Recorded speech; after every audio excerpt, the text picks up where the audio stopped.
Hi, എല്ലാവർക്കും to the പോയിൻറ്റിൻ്റെ മറ്റൊരു എഡിഷനിലേക്ക് സ്വാഗതം. ഞാനൊരു ചെറിയ കഥ പറഞ്ഞുകൊണ്ട് തുടങ്ങാം. വർഷം 1936. കേരളത്തിലെ തന്നെ ആദ്യത്തെ സർവകലാശാലയായി തിരുവിതാംകൂർ സർവകലാശാല, ഇപ്പോൾ നമ്മൾ കേട്ടിട്ടുള്ള കേരള യൂണിവേഴ്സിറ്റി ആരംഭിക്കുകയാണ്. ഇത് ആരംഭിക്കുമ്പോൾ വൈസ് ചാൻസലറായിട്ട് ഒരാളെ നിയമിക്കണം എന്നുള്ള ചർച്ച വന്നു. അന്ന് കേരള യൂണിവേഴ്സിറ്റിയെ അല്ലെങ്കിൽ ട്രാവൻകൂർ യൂണിവേഴ്സിറ്റിയെ നയിക്കാൻ ഏറ്റവും നല്ലത് ആൽബർട്ട് ഐൻസ്റ്റീൻ എന്നുള്ള ലോകപ്രശസ്തനായിട്ടുള്ള വ്യക്തിയാണെന്ന് മനസ്സിലാക്കിയുകൊണ്ട് അന്ന് തിരുവിതാംകൂർ കൊട്ടാരത്തിൽ നിന്ന് ഒരു കത്ത് അദ്ദേഹത്തിന് പോവുകയാണ്.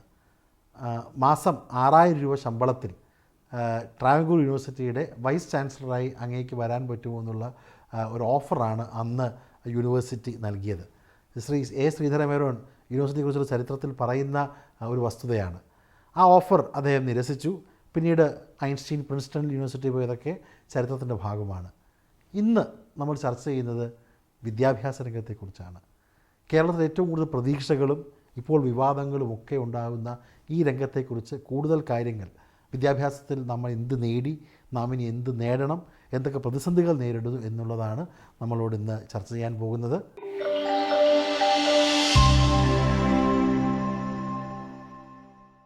ഇന്ന് വിദ്യാഭ്യാസ രംഗത്തെക്കുറിച്ച്, ആ രംഗത്തിൻ്റെ സാധ്യതകളും പ്രശ്നങ്ങളും ഒക്കെ നമ്മളോട് മനസ്സിലാക്കിപ്പിക്കാൻ ഇന്ന് ടു ദ പോയിൻറ്റിലുള്ള അതിഥി പ്രിയപ്പെട്ട ഡോക്ടർ അമൃത് കുമാറാണ്. നിങ്ങൾക്ക് എല്ലാവർക്കും ഒരുപക്ഷെ അദ്ദേഹത്തെ അറിയാമായിരിക്കും. ചാനലിലും മറ്റും പ്രസിദ്ധീകരണങ്ങളിൽ, പത്രങ്ങളിലൊക്കെ നിരന്തരം വിദ്യാഭ്യാസത്തെക്കുറിച്ച് എഴുതുന്ന, ചർച്ച ചെയ്യുന്ന, ഏറ്റവും ഗഹനമായി, ഏറ്റവും ഡീപ്പായി എഡ്യൂക്കേഷൻ രംഗത്തെക്കുറിച്ച് പഠനങ്ങൾ നടത്തുന്ന ഒരു വ്യക്തിയാണ് അദ്ദേഹം. കേരള സർവകലാശാലയിലെ അക്കാഡമിക് ഡീനാണ്. എന്നുമാത്രമല്ല, പല യൂണിവേഴ്സിറ്റികളിൽ കേരളത്തിനകത്തും പുറത്തും പഠിപ്പിച്ചിട്ടുള്ള എക്സ്പീരിയൻസ്, അതോടൊപ്പം പല ഇൻ്റർനാഷണൽ സ്ഥാപനങ്ങളിലടക്കം വിദ്യാഭ്യാസത്തെക്കുറിച്ചുള്ള ചർച്ചകളിലൊക്കെ റെപ്രസെൻ്റ് ചെയ്തു പോകുന്ന പ്രിയപ്പെട്ട ഡോക്ടർ അമൃത് കുമാറിന് അത്രയും ഈ വിഷയത്തെക്കുറിച്ച് നമ്മളോട് സംസാരിക്കാൻ മറ്റാരുമില്ല. വളരെ സ്നേഹത്തോടെ ഡോക്ടർ അമൃത് കുമാറിനെ ടു ദ പോയിൻറ്റിലേക്ക് സ്വാഗതം ചെയ്യുന്നു. ടു ദ പോയിൻറ്റിലേക്ക് സ്വാഗതം. Thank you. എൻ്റെ ഫസ്റ്റ് ക്വസ്റ്റ്യൻ അങ്ങയോട്, ഏറ്റവും കൂടുതൽ എഴുതപ്പെട്ടിട്ടുള്ളതും റിസർച്ച് നടന്നിട്ടുള്ളതും കേരളത്തിൻ്റെ വിദ്യാഭ്യാസ രംഗത്തെക്കുറിച്ചാണ്. വളരെ പോസിറ്റീവായിട്ടുള്ള കാര്യങ്ങൾ ഐക്യകേരളം ഉണ്ടാകുന്നതിന് മുമ്പ് നമ്മൾ കേട്ടിട്ടുണ്ട്. ഇവിടെയുള്ള അതിനു മുമ്പുള്ള നമ്മുടെ പ്രിൻസ്ലി സ്റ്റേറ്റ് ആവട്ടെ, അല്ലെങ്കിൽ മദ്രാസ് റെസിഡൻസി ആകട്ടെ, മിഷണറീസ് അടക്കമുള്ള സാമൂഹിക സംഘടനകളൊക്കെ വിദ്യാഭ്യാസത്തിൽ നടത്തിയിട്ടുള്ള ഇൻവെസ്റ്റ്മെൻറ്റ്, അത് കഴിഞ്ഞ് ഗവൺമെൻറ്റുകൾ നടത്തിയിട്ടുള്ള വിദ്യാഭ്യാസ ഇൻവെസ്റ്റ്മെൻറ്റ് നമ്മൾ കേരള മോഡൽ എന്നൊക്കെ പറയുന്നു. അതിൽ നിന്നൊക്കെ ഒത്തിരി വ്യത്യസ്തമായിട്ടാണ് ഇന്ന് നമ്മൾ 2025 നിൽക്കുന്നത്. അങ്ങയുടെ ഒരു കാഴ്ചപ്പാടിൽ ഇന്ന് കേരളത്തിൻ്റെ വിദ്യാഭ്യാസ രംഗം ആസ് വി സ്പീക്ക് എവിടെ എത്തി നിൽക്കുകയാണ്? കേരളം ശരിക്കും പറഞ്ഞാൽ അതിൻ്റെ സമൃദ്ധമായിട്ടുള്ള വിദ്യാഭ്യാസ പാരമ്പര്യത്തോട് നീതി പുലർത്തി എന്ന് ഞാൻ വിശ്വസിക്കുന്നില്ല. കാരണം 1800കളിൽ കേരളത്തിലെ 50% ആൾക്കാർ സാക്ഷരരായിരുന്നുവെന്ന് ജാക്ക് ഗൂഡി എന്ന് പറയുന്ന ഒരു പ്രസിദ്ധനായിട്ടുള്ള വിദ്യാഭ്യാസ ഗവേഷകൻ, സോഷ്യോളജിസ്റ്റും കൂടിയാണ് അദ്ദേഹം പുറത്തിറക്കിയൊരു പുസ്തകമുണ്ട്, ലിറ്ററസി ഇൻ ട്രഡീഷണൽ സൊസൈറ്റീസ് എന്ന് പറഞ്ഞിട്ട്. അത് ഇന്ത്യയിലെ മാത്രമല്ല, ലോകമെമ്പാടുമുള്ള ഹൈ ലിറ്ററസി അവർ ഒബ്സർവ് ചെയ്തിട്ടുള്ള സ്ഥലങ്ങളെക്കുറിച്ച് പഠിച്ചൊരു പുസ്തകമാണ്. അതിൽ ജാക്ക് ഗൂഡി, കാതലിൻ ഗഫ് എന്ന് പറഞ്ഞ ആളാണ് കേരളത്തിനെക്കുറിച്ച്, എന്ന് പറഞ്ഞ ലേഡിയാണ് കേരളത്തിനെക്കുറിച്ചുള്ള ലേഖനം എഴുതിയിരിക്കുന്നത്. അതിൽ അവർ പറയുന്നത് 1800കളിൽ 50% ലിറ്ററസി കേരളത്തിലുണ്ടായിരുന്നു എന്നാണ്. ഈ പുസ്തകം ആദ്യം പുറത്തിറങ്ങി 1960ലാണ്. രണ്ടാമത്തെ കോപ്പി 75, 60 കോപ്പി കിട്ടാനില്ല, 75 പിന്നീടൊരു കോപ്പി വന്നിട്ടുണ്ട്. അപ്പോൾ ഞാൻ 70, 60, 75 പറഞ്ഞത് എന്തിനാന്ന് വെച്ചാൽ കേരളം സമ്പൂർണ്ണ സാക്ഷരമായിട്ട് പ്രഖ്യാപിച്ച 1991ലാണ്. അപ്പോൾ അതിന് മുൻപ് വന്ന പുസ്തകമാണ്. അപ്പോൾ 800കളിൽ 50% ലിറ്ററസി ഉണ്ടായിരുന്നൊരു പ്രദേശം നമ്മളിപ്പോൾ 21ാം നൂറ്റാണ്ടിൽ എത്തി നിൽക്കുമ്പോൾ ഇപ്പോൾ കേരളത്തിലെ ലിറ്ററസി എന്ന് പറഞ്ഞാൽ, ലിറ്ററസിയുടെ കാര്യം മാത്രം എടുത്തു നോക്കിയാൽ 2011 സെൻസസ് ആണ് ഇപ്പോൾ നമുക്ക് ആദ്യം, 21 നടന്നിട്ടില്ലല്ലോ. സെൻസസിലെ 2011 സെൻസസ് റിപ്പോർട്ട് അനുസരിച്ചിട്ട് നമ്മുടെ ലിറ്ററസി ഇപ്പോൾ 94%. 94% എന്ന് പറയുന്നത് വളരെ നല്ലതാണ്. ഇന്ത്യയിൽ, ഓൾ ഇന്ത്യ ലെവൽ വെച്ച് നോക്കുമ്പോൾ വളരെ നല്ലതാണ്. പക്ഷേ അപ്പോഴും 6% ഇല്ലിറ്ററേറ്റ് ആണ് കേരളത്തിൽ. 90-ന് മുകളിലുള്ള എന്ത് 100% എന്ന് വിളിക്കാമെന്ന സ്റ്റാറ്റിസ്റ്റിക്കൽ സാങ്കേതികതയാണ് 100% ലിറ്ററസി എന്ന് കേരളത്തിനെ കൊണ്ട് പറയിച്ചിരിക്കുന്നത്. ലിറ്ററസി എന്ന് പറയുമ്പോഴും സ്വന്തം പേര് എഴുതുക എന്നുള്ളതാണ്. പേര് അക്ഷരങ്ങൾ എഴുതാനും വായിക്കാനും മിനിമം കമ്പ്യൂട്ടേഷനും ആണ് ഉദ്ദേശിക്കുന്നത്. അപ്പോൾ ഈ 6% എന്ന് പറഞ്ഞാൽ ലെഫ്റ്റ് ഓവർ, ഈ ഇലിറ്ററേറ്റ് എന്ന് പറഞ്ഞാൽ ഏകദേശം കേരളത്തിന് ജനസംഖ്യ അനുസരിച്ച് എത്ര വരും നോക്കി ഞാൻ വെറുതെ ഒന്ന് കാൽക്കുലേറ്റ് ചെയ്ത് നോക്കി. 21 ലക്ഷത്തോളം ആൾക്കാർ കേരളത്തിൽ ഇല്ലിറ്ററേറ്റ് ആണ്. അങ്ങനെ നോക്കി കേരളത്തിൻ്റെ ജനസംഖ്യ വെച്ച് നമ്മളാരും പറയാറുമില്ല ഇത്. ഇത് 2011 കണക്കാണ്. NSSO നാഷണൽ സാമ്പിൾ സർവേ ഓർഗനൈസേഷൻ്റെ പിന്നീടുള്ള റിപ്പോർട്ടിൽ കാണിച്ചിരിക്കുന്നത് കുറച്ചുകൂടെ കൂടി 95% ലിറ്ററസി വന്നിട്ടുണ്ട്. അപ്പോഴും 5% ഇലിറ്ററേറ്റ് ആണ്. അപ്പോൾ ടോട്ടൽ ജനസംഖ്യയിൽ മാറ്റം ഉണ്ടായിട്ടുണ്ട്. അപ്പോൾ അങ്ങനെ നോക്കുമ്പോൾ ചിലപ്പോൾ അത് 20 ലക്ഷത്തിനൊക്കെ മുകളിൽ പോകാനാണ് സാധ്യതയുള്ളത്. അപ്പോൾ അങ്ങനെ നോക്കുമ്പോൾ കേരളത്തിൻ്റെ ഒരു സമൃദ്ധമായിട്ടുള്ള വിദ്യാഭ്യാസ പാരമ്പര്യമുണ്ട്. ആ സമൃദ്ധമായിട്ടുള്ള വിദ്യാഭ്യാസ പാരമ്പര്യത്തോടെ പ്രിൻസ്ലി സ്റ്റേറ്റിൻ്റെ സമയത്ത് മുൻപേ ശബരി പറഞ്ഞ പോലെ തന്നെ 1817 നിർബന്ധിതവും സൗജന്യവുമായിട്ടുള്ള വിദ്യാഭ്യാസം റാണി ഗൗരി പാർവതി ഭായ് തിരുവിതാംകൂർ സ്റ്റേറ്റിൽ ഓർഡർ ചെയ്തതാണ്, പ്രൊക്ലമേഷൻ നടത്തിയാണ്. അതുപോലെ തന്നെ ഈ യുണൈറ്റഡ് കിങ്ഡത്തിൽ ഏറ്റവും ആദ്യത്തെ എഡ്യൂക്കേഷണൽ ഗ്രാൻഡ് ഇൻ എയ്ഡ് എന്ന് പറഞ്ഞ സംവിധാനം ആദ്യം വരുന്നത് എനിക്ക് തോന്നുന്നു 1900 ആദ്യ പാദങ്ങളിലാണ് UK ഗവൺമെൻറ് വെയിൽസിലെ, അവിടുത്തെ കുറച്ച് ബാക്ക്വേർഡ് ആയിട്ടുള്ള പ്രദേശമാണല്ലോ വെയിൽസിലെ ഒരു സ്ഥാപനത്തിന് ഒരു ഗ്രാൻഡ് കൊടുത്തുകൊണ്ടുള്ള ഒരു നടപടി ഉണ്ടാവുന്നത്. പക്ഷേ 1817 കാലഘട്ടം 18 ആയിട്ട് CMS കോളേജിന് 20,000 രൂപ റാണി ഗൗരി പാർവതിഭായ് ഗ്രാൻഡ് കൊടുത്തിട്ടുണ്ട്, ചർച്ച് മിഷൻ സൊസൈറ്റി എന്നുള്ള പേരിൽ. അപ്പോൾ എത്ര എന്താ പറയുന്നത് പോസിറ്റീവായിട്ടുള്ള ആറ്റിറ്റ്യൂഡായിരുന്നു കേരളത്തിന് വിദ്യാഭ്യാസത്തോടുണ്ടായിരുന്നത്. പെൺകുട്ടികൾക്ക് ലൈബ്രറിയിലെ പ്രവേശനം എനിക്ക് തോന്നുന്നു ഹാർവർഡിൽ ഏതോ ലൈബ്രറിയിൽ it came at A much later stage. അതിനു മുമ്പ് നമ്മുടെ യൂണിവേഴ്സിറ്റിയിൽ വനിതകൾക്ക് ലൈബ്രറി ആക്സസ് കൊടുത്തിരുന്നില്ല. അത് ഹാർവാർഡ് വിൽക്കിൻഡ് വൈറ്റ്നർ ലൈബ്രറിയിൽ ഞാൻ അവിടെ സന്ദർശിച്ചപ്പോൾ അവിടുന്ന് മനസ്സിലാക്കിയൊരു കഥയാണ്. പിന്നീട് അത് എഴുതി അവരുടെ ലൈബ്രറിയിലുള്ള കാര്യമാണ്, ലൈബ്രറിയുടെ ചരിത്രത്തിൽ എഴുതി വെച്ചിരിക്കുകയാണ്. അവിടെ 1900 മധ്യപാദങ്ങളിൽ വരെ സ്ത്രീകൾക്ക്, ആദ്യപാദങ്ങളിൽ വരെ സ്ത്രീകൾക്ക് പ്രവേശനം ഉണ്ടായിരുന്നില്ല.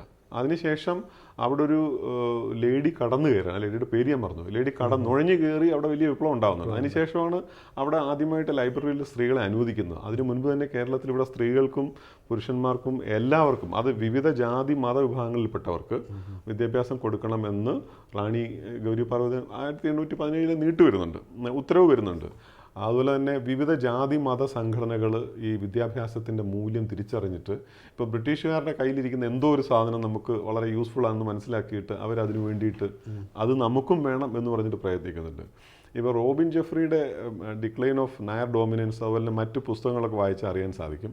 ഈ വലിയൊരു വിഭാഗം ഐഡൻറ്റിറ്റി, സ്വത്വ അടിസ്ഥാനത്തിലുള്ള സമൂഹത്തിലെ അവർ മനസ്സിലാക്കുന്നത് 1800-കളിലും മറ്റും മനസ്സിലാക്കുന്നത് ഈ അധികാരത്തിലേക്കും പ്രാമാണിത്വത്തിലേക്കും വരുന്നതിനുള്ള ഏറ്റവും നല്ല പ്രധാനപ്പെട്ട വഴി വിദ്യാഭ്യാസമാണെന്ന് മനസ്സിലാക്കുന്നുണ്ട്. അങ്ങനെയാണ് എല്ലാ സമുദായങ്ങളും വിദ്യാഭ്യാസത്തെ ഒരു ഊന്നുവടിയാക്കി മുൻപോട്ട് പോകുന്നതിനുള്ളൊരു ശ്രമം കേരളത്തിലുണ്ടായത്. അത് വെച്ച് നോക്കുമ്പോൾ ഇനി വേറൊരു ചെറിയൊരു എക്സാമ്പിൾ പറയുകയാണെങ്കിൽ ഈ കേരളത്തിലെ സിംഗിൾ മാനേജ്മെൻറ്റ് വിദ്യാഭ്യാസ സ്ഥാപനങ്ങൾ എന്ന് പറഞ്ഞ സ്കൂളുകളുണ്ട്, കോളേജുകളുമുണ്ട് സിംഗിൾ മാനേജ്മെൻറ്റ്.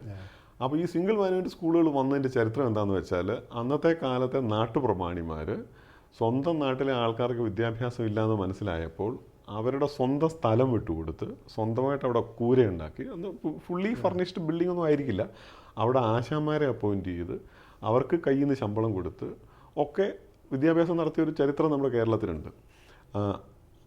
അവയാണ് ഇന്നത്തെ സിംഗിൾ മാനേജ്മെൻറ്റ് പിന്നീട് വന്നിട്ട് ഗ്രാൻഡ് ഇൻ എയ്ഡ് കൊടുത്ത് സിംഗിൾ മാനേജ്മെൻറ്റുകളായിട്ട് മാറുന്നത്.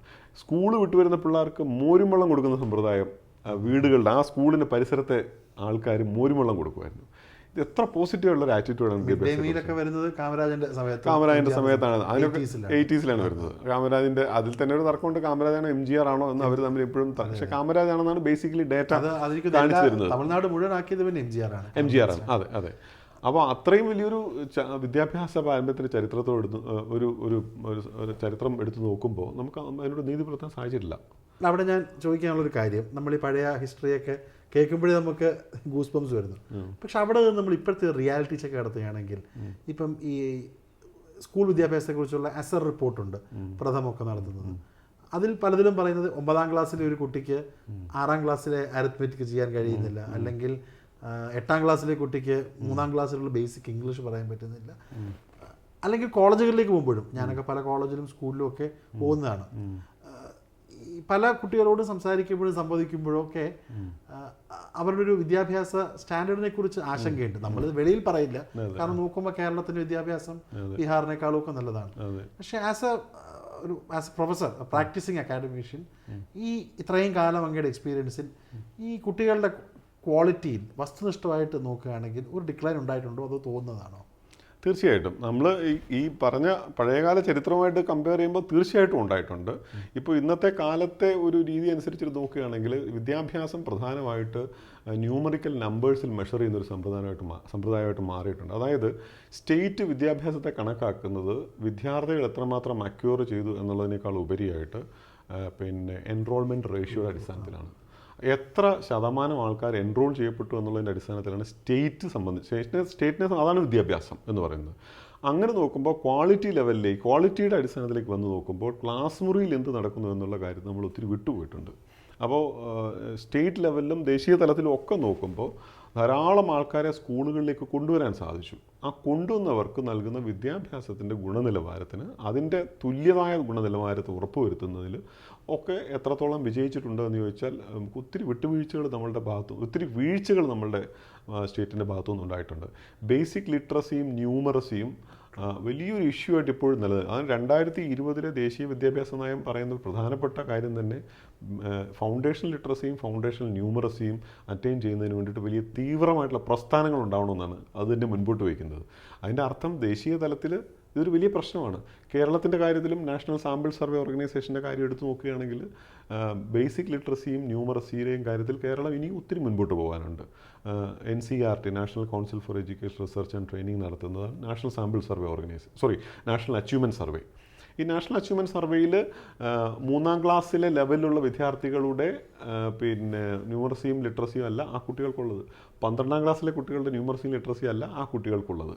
ഇതിന് പല ന്യായീകരണങ്ങളും ഉണ്ടാവാം. ഒരു രസകരമായ സംഭവം പറയുകയാണെങ്കിൽ പിന്നെ പിസ എന്ന് പറഞ്ഞൊരു ടെസ്റ്റ് ഉണ്ട്, programme for international student assessment എന്ന് പറഞ്ഞ ടെസ്റ്റ് ഉണ്ട്. അപ്പോൾ OECD ആണ്, organisation for economic cooperation and development ആണ് നടത്തുന്നത്. അവർ ടെസ്റ്റ് ഇൻ്റർനാഷണൽ ലെവലിൻ്റെ 70-80 രാജ്യങ്ങളിലൊക്കെ ടെസ്റ്റ് നടത്തിയിട്ട് അതിൻ്റെ ബേസിലാണ് ഈ ഫിൻലാൻഡ് ആദ്യം വന്നു, ഹോങ്കോങ് രണ്ടാമത് വന്നു എന്നൊക്കെയുള്ള റിസൾട്ടുകൾ വരുന്നത്. 1980-കളിൽ 83-ലാണെന്ന് എൻ്റെ ഓർമ്മ, കേരളം അതിൽ പങ്കെടുത്തു. ഇന്ത്യ അതിൽ പങ്കെടുത്തു. ഇന്ത്യ അതിൽ പങ്കെടുത്തു കഴിഞ്ഞപ്പോൾ 80 രാജ്യങ്ങളിൽ പങ്കെടുത്തതിൽ നമ്മുടെ പൊസിഷൻ 78 മറ്റോ ആയിരുന്നു. അസർബൈജാൻ അങ്ങനെ 1-2 രാജ്യങ്ങൾ മാത്രമാണ് ഇന്ത്യയുടെ പുറകിലുണ്ടായിരുന്നു. നമ്മളതിൽ നിന്ന് വിഡ്രോ ചെയ്തു, പെട്ടെന്ന് തന്നെ ഇമ്മീഡിയറ്റ് ആയിട്ട് വിഡ്രോ ചെയ്തു. അപ്പോൾ നമ്മൾ കാണാൻ സാധിക്കുന്നത് ആ ലെവൽ നാഷണൽ ലെവലിൽ മാത്രമല്ല, നമ്മൾ എക്സ്പെക്റ്റഡ് ലെവലിൽ മാത്രമല്ല, ഇൻ്റർനാഷണൽ ലെവലിലെ നോംസ് അനുസരിച്ചിട്ട് പോലും നമ്മുടെ ബേസിക് ലിറ്ററസിയും ന്യൂമറസിയും ഇനി ഒത്തിരി മുൻപോട്ട് പോകാനുണ്ട്. അത് കോളേജിൻ്റെ കാര്യത്തിലാണെങ്കിലോ ഇപ്പോഴത്തെ കുട്ടികളിലേക്ക് ഞാൻ ജസ്റ്റ് ഒരു എക്സാമ്പിൾ പറയുകയാണ്. ഞാൻ ഇപ്പോഴത്തെ ഈ നീറ്റ് എക്സാം ഇത്തവണ വളരെ ടഫായിരുന്നു. കഴിഞ്ഞ തവണ നീറ്റ് എക്സാം എളുപ്പമായിരുന്നപ്പോൾ എന്നുവെച്ചാൽ എക്സ്പെക്റ്റഡ് ക്വസ്റ്റ്യൻസ് വന്നപ്പോൾ എനിക്കൊന്ന് ആദ്യത്തെ 200 റാങ്കിൽ ധാരാളം മലയാളി കുട്ടികളുണ്ടായിരുന്നു. എനിക്കൊന്ന് 20-25 കുട്ടികളുണ്ടായിരുന്നു. ഇത്തവണ നീറ്റ് പരീക്ഷ കഠിനമായിരുന്നപ്പോൾ ഫസ്റ്റ് 200 റാങ്കിൽ ഞാൻ 5 കുട്ടികളെന്തോ ഉണ്ടെന്നാണ് ഞാൻ പറഞ്ഞത്. അപ്പം ഈ സിസ്റ്റമാറ്റിക് എന്തോ ഒരു പ്രശ്നം നമ്മുടെ വിദ്യാഭ്യാസ സംവിധാനത്തിനകത്തുണ്ട്. അപ്പോൾ നിങ്ങൾ അക്കാഡമീഷ്യൻസ് അല്ലെങ്കിൽ ഈ കമ്മിറ്റികൾ കൂടുമ്പോൾ അല്ലെങ്കിൽ ഈ പല ഫോറംസിൽ പോകുമ്പോൾ ഇതൊരു പ്രധാനപ്പെട്ട പ്രശ്നമായിട്ട് അഡ്രസ്സ് ചെയ്യുന്നില്ലേ? അതോ നമ്മളിത് സ്വീപ്പിംഗ് അണ്ടർ ദി കാർപ്പറ്റ് എല്ലാം നല്ലതാണ് ഒന്നാമതാണെന്നുള്ള അഹങ്കാരത്തിൽ നിൽക്കുകയാണോ നമ്മൾ? അല്ല, തീർച്ചയായിട്ടും അതൊരു വലിയ കൺസേൺ തന്നെയാണ്. കാരണം നമ്മുടെ ക്യാമ്പസുകളിൽ ഇന്ന് നേരിടുന്ന ഏറ്റവും വലിയ പ്രതിസന്ധി എന്ന് പറയുന്നത് ഇൻ്റലക്ച്വലിസത്തിൻ്റെ ഒരു അസാന്നിധ്യമാണ്. ഇൻ്റലക്ച്വലിസം മാറുകയും അവിടേക്ക് ഒരു വലിയ ഇമോഷണൽ ആയിട്ടുള്ള എലമെൻറ്റ് ഈ രാഷ്ട്രീയ പാർട്ടികളുടെ നേതൃത്വത്തിൽ രാഷ്ട്രീയ പ്രസ്ഥാനങ്ങളിലൂടെയും ഒക്കെ തന്നെ ഒരു ഇമോഷണൽ എലമെൻറ്റ് കടന്നു വരികയും പിന്നെ രാഷ്ട്രീയ പ്രസ്ഥാനങ്ങളില്ലാത്ത വിദ്യാഭ്യാസ സ്ഥാപനങ്ങളിൽ മറ്റ് സ്വത്വാധിഷ്ഠിത താല്പര്യങ്ങളും അതിൻ്റെ അടിസ്ഥാനത്തിലുള്ള വൈകാരികമായിട്ടുള്ള ഘടകങ്ങളൊക്കെ കടന്നു വരികയും ചെയ്തിട്ടുണ്ട്. ഇൻ്റലക്ച്വലിസം നമ്മുടെ ക്യാമ്പസുകളിൽ നിന്ന് നഷ്ടപ്പെട്ടു പോയിരിക്കുന്നു എന്നുള്ളതാണ് വാസ്തവം. അപ്പോൾ അത് വെച്ച് നോക്കുമ്പോൾ നമുക്ക് കാണാൻ പിന്നെ ഈ ഇൻ്റലക്ച്വലിസത്തിനെ ക്യാമ്പസുകളിൽ നിന്ന് കുടിയിറക്കുന്നതിനുള്ള പ്രധാനപ്പെട്ട കാരണങ്ങളിൽ ഒന്ന് ഞാൻ മനസ്സിലാക്കിയിട്ടുള്ളത്, നമ്മളിപ്പോൾ നമ്മുടെ കേരളത്തിലെ ആൾക്കാർക്ക്, പ്രത്യേകിച്ചും കേരളത്തിലെ ആൾക്കാർക്കുള്ള പേരൻസിനുള്ള ഈ ഹൈസ്റ്റെക് ടെസ്റ്റുകളോടുള്ള വലിയൊരു ഒരു ആഭിമുഖ്യമാണ്. ഹൈസ്റ്റെക് ടെസ്റ്റിൻ്റെ ഒരു പ്രധാനപ്പെട്ട പ്രത്യേകത എന്ന് വെച്ചാൽ ജയിച്ചാൽ വലിയൊരു സ്വർഗത്തിലേക്കാണ്, ജയിച്ചില്ലെങ്കിൽ ഒരു കുഴിയിൽ തന്നെ നിൽക്കുന്നൊരവസ്ഥ. ഇപ്പോൾ എൻട്രൻസ് മെഡിക്കലായാലും ശരി, എഞ്ചിനീയറിംഗ് ആയാലും ശരി, സിവിൽ സർവീസ് ആയാലും ശരി, ഇത്തരത്തിലുള്ള പരീക്ഷകളെല്ലാം തന്നെ വലിയ ഹൈസ്റ്റെക് ടെസ്റ്റുകളാണ്. ജയിച്ചു കഴിഞ്ഞാൽ ഒരു ഭയങ്കര സാധനമാണ്, ജയിച്ചില്ലെങ്കിൽ നിങ്ങൾ ഒരു സാധാരണ മനുഷ്യനായിട്ട് ഇങ്ങനെ വഴിയെ കൂടെ നടക്കുന്ന അല്ലെങ്കിൽ വീണ്ടും പഠിക്കാൻ പോകേണ്ട ഒരു അവസ്ഥ വരുന്നു. ഈ ഹൈസ്റ്റെക് ടെസ്റ്റുകളിലൂടെ കേരളത്തിൻ്റെ വിദ്യാഭ്യാസം ഡിസൈൻ ചെയ്യപ്പെട്ടു. സാധാരണ വിദ്യാഭ്യാസമാണ് ടെസ്റ്റുകളെ ഡിസൈൻ ചെയ്യേണ്ടത്. എന്നാൽ നമ്മുടെ കേരളത്തിൻ്റെ ഒരു പ്രത്യേക പശ്ചാത്തലത്തിൽ കാണാൻ സാധിച്ചത് ടെസ്റ്റുകൾ വിദ്യാഭ്യാസത്തെ ഷേപ്പ് ചെയ്യുന്നൊരവസ്ഥയിലേക്ക് വന്നു. അങ്ങനെ വന്നപ്പോൾ സ്കൂളുകളിൽ പഠിപ്പിക്കുന്ന വിഷയങ്ങളിൽ അത്രയും ഈ ഇൻ്റലക്ച്വലിസത്തിൻ്റെ ഒരു എലമെൻ്റ് ആവശ്യമില്ലാതെ വരികയും ഈ ഹൈസ്റ്റേക്ക് ടെസ്റ്റുകൾക്ക് ആവശ്യമുള്ള ടൈപ്പ് ഓഫ് ലേണിംഗ് ക്ലാസ് മുറികളിലേക്ക് കടന്നു വരികയും ചെയ്തു. അത് സാഡ്ലി പ്രത്യേകിച്ച് ഇപ്പോഴത്തെ ഒരു എൻട്രൻസ്, ഇപ്പം ഞാനൊക്കെ എൻട്രൻസ് പ്രോഡക്റ്റാണ്, 2001 എൻട്രൻസ് ചെയ്ത ഒരാളാണ്. അന്നും ഇതുപോലെ കോച്ചിങ് ഇൻസ്റ്റിറ്റ്യൂട്ട്സ്, PC തോമസ് സാറൊക്കെ അന്ന് കത്തി നിൽക്കുന്ന സമയമാണ്. നമുക്ക് എൻട്രൻസ് ഓറിയൻറ്റഡ് പഠനം തന്നെയായിരുന്നു. പക്ഷെ അന്ന് എനിക്ക് പറയുന്ന പോലെ CBSE ആണെങ്കിലും ICSE ആണെങ്കിലും +2 ആണെങ്കിൽ ഒക്കെ ഈ പറഞ്ഞ പോലെ അടിസ്ഥാനം ഉണ്ടാക്കാൻ ഒത്തിരി ശ്രമം ഉണ്ടായിരുന്നു. ഫിസിക്സ് ഒക്കെ ആണെങ്കിൽ നമ്മൾ കഷ്ടപ്പെട്ട് ഈ റഷ്യൻ ബുക്സൊക്കെ പഠിപ്പിക്കുന്ന ഒരു അവസ്ഥ ഉണ്ടായിരുന്നു. പക്ഷെ ഇന്ന് സാഡ്ലി ആ ഒരു കൺസ്യൂമറിസത്തിലേക്ക് വിദ്യാഭ്യാസ സ്ഥാപനങ്ങളും പോയി. പല സ്കൂളുകളിൽ ഇന്ന് തിരുവനന്തപുരത്ത് തന്നെ പല മോഡറേറ്റ് ആയിട്ടുള്ള സ്കൂളുകളിൽ അഡ്മിഷൻ കിട്ടാൻ ഭയങ്കര ഇടിയാണ് +2-ന്. കാരണം ആ സ്കൂളുകൾക്കാണ് ഇന്ന ഈ എഞ്ചിനീയറിംഗ് സ്ഥാപനമായിട്ട് ടൈപ്പ് ഉള്ളത്. നിങ്ങൾ പേരിന് ആ സ്കൂളിൽ പോയാൽ മതി, but 90% of education happens in the evening entrance coaching ക്ലാസ്സിലാണ് നടക്കുന്നത്. അപ്പം അതൊരു നിങ്ങൾ പറഞ്ഞ പോലെ കോൺസെപ്ച്വൽ പഠിക്കാതെ ഞാൻ ഈ ഒരു നമ്മുടെ റട്ടയമാറണം എന്ന് പറയുന്ന പോലെ നടക്കുന്ന ഒരു വലിയ വിഷയമാണ്, വലിയ സീരിയസ് ആയിട്ടുള്ള കൺസേൺ ആണ്. അതുകൊണ്ടാണ് നമ്മുടെ വിദ്യാർത്ഥികളെ ഇപ്പോൾ നമ്മളെ കേരളത്തിൻ്റെ തന്നെ കാര്യം എടുത്തു നോക്കും. നമ്മുടെ ഇന്ത്യയിലെ ഏറ്റവും വലിയ വൈജ്ഞാനിക പാരമ്പര്യ സംസ്ഥാനങ്ങളിലൊന്നാണ് കേരളം. ബംഗാൾ അതുപോലെ തന്നെ മറ്റൊരു സംസ്ഥാനമാണ്. നമ്മൾ തമിഴ്നാട് വളരെ വൈജ്ഞാനിക പാരമ്പര്യ സംസ്ഥാനമാണ്. എങ്കിൽ ഈ നമ്മുടെ ഈ എത്നിക് ബാക്ക്ഗ്രൗണ്ട് എടുത്ത് നോക്കിയാൽ നോബൽ ലോറേറ്റ്സിൻ്റെ കണക്കെടുത്ത് നോക്കിയാൽ നമുക്കറിയാൻ സാധിക്കും കേരളം എവിടെ നിൽക്കുന്നുണ്ട്. ബംഗാളിൽ നോബൽ ലോറേറ്റ്സ് ഉണ്ട്. പിന്നെ തമിഴ്നാട്ടിൽ നിന്ന് വന്നിട്ടുണ്ട്. വെങ്കി രാമകൃഷ്ണൻ തമിഴ്നാടാണ്. അപ്പോൾ കേരളത്തിൽ നമുക്ക് ഇതുവരെ നോബൽ പ്രൈസ് എന്ന് പറഞ്ഞൊരു വലിയ കാര്യമാണെന്നുള്ള വിശ്വാസത്തിലല്ല ഞാനീ പറയുന്നത്. അത്തരത്തിൽ ഇൻ്റർനാഷണൽ ലെവലിൽ അക്നോളജ് ചെയ്യപ്പെടുന്ന വലിയ സയൻറ്റിസ്റ്റുകളുടെ എണ്ണം എടുത്ത് നോക്കിയാൽ അത്തരത്തിൽ കേരളത്തിൽ നിന്ന് വളരെ വളരെ ചുരുക്കമേ ഉണ്ടാവുന്നുള്ളൂ എന്നുള്ളതാണ്. അപ്പോൾ അതിൻ്റെ ഒരു പ്രധാനപ്പെട്ട റീസൺ തന്നെ നമ്മുടെ കേരളത്തിൻ്റെ ഈ സ്കൂൾ തലത്തിലുള്ള വിദ്യാഭ്യാസത്തിൽ വളരെ വളരെ വലിയ അഴിച്ചുപണികൾ ആവശ്യമുണ്ടെന്നുള്ളതിൻ്റെ സൂചനകളാണ് അത് തരുന്നത്. നമ്മൾ ഈ ക്ലാസ് മുറികളിൽ എന്താ പറയുന്നത് വിദ്യാഭ്യാസം നൽകുന്നതിന് വേണ്ടിയിട്ട് ഈ നമ്മുടെ കേരളം നേരിട്ടൊരു പ്രധാനപ്പെട്ട പ്രതിസന്ധി എന്ന് പറഞ്ഞാൽ വളരെ ഫാൻസി ആയിട്ടുള്ള ഐഡിയകളുടെ പിന്നാലെ പോയി എന്നുള്ളതാണ് ഒരു വലിയ പ്രധാനപ്പെട്ട പ്രശ്നം.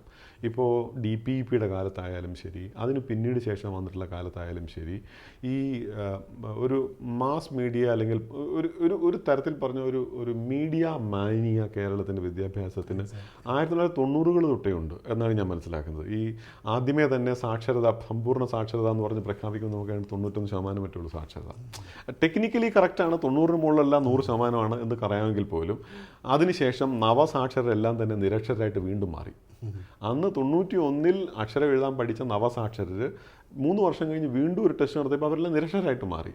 അപ്പോൾ ഇതിൻ്റെ അർത്ഥം നമുക്ക് ഇതൊരു പബ്ലിസിറ്റി നമ്മളുടെ ഈ കേരളത്തിൻ്റെ ഒരു അൺകോൺഷ്യസ് മൈൻഡിൽ വലിയ ഇൻട്രസ്റ്റ് ഉള്ളൊരു കാര്യമായിട്ട് നിലനിൽക്കുന്നുണ്ട്. അത് തന്നെയാണ് ഇപ്പോൾ തുടർന്ന് വന്നുകൊണ്ടിരിക്കുന്ന കാര്യങ്ങൾ നമുക്ക് കാണാൻ സാധിക്കുന്നത്. വളരെ ഫ്ലാഷി ആയിട്ടുള്ള, വളരെ എന്താ പറയുന്നത് ഫാൻസി ആയിട്ടുള്ള ചില ഐഡിയാസ് എടുക്കുക. അങ്ങനെയാണ് വട്ടത്തിലിരുന്നാൽ കൂടുതൽ പഠിക്കാൻ സാധിക്കും. അതുപോലെ തന്നെ കളികളിലൂടെ പഠിപ്പിക്കുന്നു. അതുപോലെ എല്ലാം നല്ല ആശയങ്ങൾ തന്നെയാണ്. പക്ഷേ അത്തരം ആശയങ്ങളുടെ പിന്നിൽ അതൊന്ന് പ്രൊജക്റ്റ് ചെയ്ത് അതിൻ്റെ ഒരു വലിയ മേന്മ നേടിയെടുക്കുന്നതിൻ്റെ പിന്നിലൊരു വലിയൊരു അൺകോൺഷ്യസ് എന്താ പറയുക ഡിസയർ കേരളത്തിൻ്റെ വിദ്യാഭ്യാസ രംഗത്തിനുണ്ടെന്ന് എനിക്ക് തോന്നിയിട്ടുള്ളത്. ഇങ്ങനത്തെ കാര്യങ്ങൾ ആഘോഷിച്ച് ആഘോഷങ്ങളിലൂടെ ഒരു PR സ്റ്റണ്ട് നടത്തുക എന്നുള്ളത്. പക്ഷെ അത് ഈ പല കാര്യങ്ങളും പല എക്സാമ്പിൾസും എനിക്കറിയാം സർക്കാർ ചെയ്യുന്നത്. അത് പത്രത്തിലും TV-യിൽ വന്നതിന് ശേഷം ഇറ്റ്സ് നോട്ട് ബീങ് എംബാക്ഡ് അപ്പോൺ. അത് കണ്ടിന്യൂ ചെയ്യുന്നില്ല. അതൊരു പൈലറ്റ് സക്സസ്ഫുൾ ആ പൈലറ്റിനെ നമ്മൾ ആഘോഷിക്കും. വെളിയിൽ നിന്ന് കാണുന്നവർ ആ പൈലറ്റാണ് കേരളത്തിൽ നടക്കുന്നത്. പക്ഷേ ഇത് ശരിക്കും ഡൈസെക്ട് ചെയ്ത് ഈ പ്രശ്നം ഉണ്ടെന്നുള്ളത് ഭരണകർത്താക്കളത് കണ്ടിന്യൂസ് ആയിട്ട് പറ്റുന്നില്ല എന്നുള്ളത് എഡ്യൂക്കേഷനിലെ വലിയൊരു പ്രശ്നമാണ്. അപ്പോൾ ഇവിടെ എനിക്ക് അങ്ങോട്ട് ചോദിക്കാനുള്ളത്, ഇന്ന് നമ്മൾ ആരോട് സംസാരിച്ചാലും വിദ്യാഭ്യാസം എന്ന് പറയുമ്പോൾ ഉടനെ പറയുന്നത് മൈഗ്രേഷനാണ്. അപ്പം കുട്ടികൾ ഏകദേശം 2-2.5 ലക്ഷം വിദ്യാർത്ഥികൾ കഴിഞ്ഞൊരു 3-4 വർഷം കൊണ്ട് കേരളത്തിന് വെളിയിൽ പോയിട്ടുണ്ട്. അവർ ജർമ്മനി അടക്കം പല രാജ്യങ്ങളിലും പഠിക്കുന്നൊക്കെയുണ്ട്. മെഡിക്കലായിട്ടുള്ള കുട്ടികൾ പോകുന്നു, വലിയ മാർക്കില്ലാത്ത കുട്ടികൾ പോകുന്നു, ഒരു കോസ്റ്റൊക്കെ ഉണ്ട്.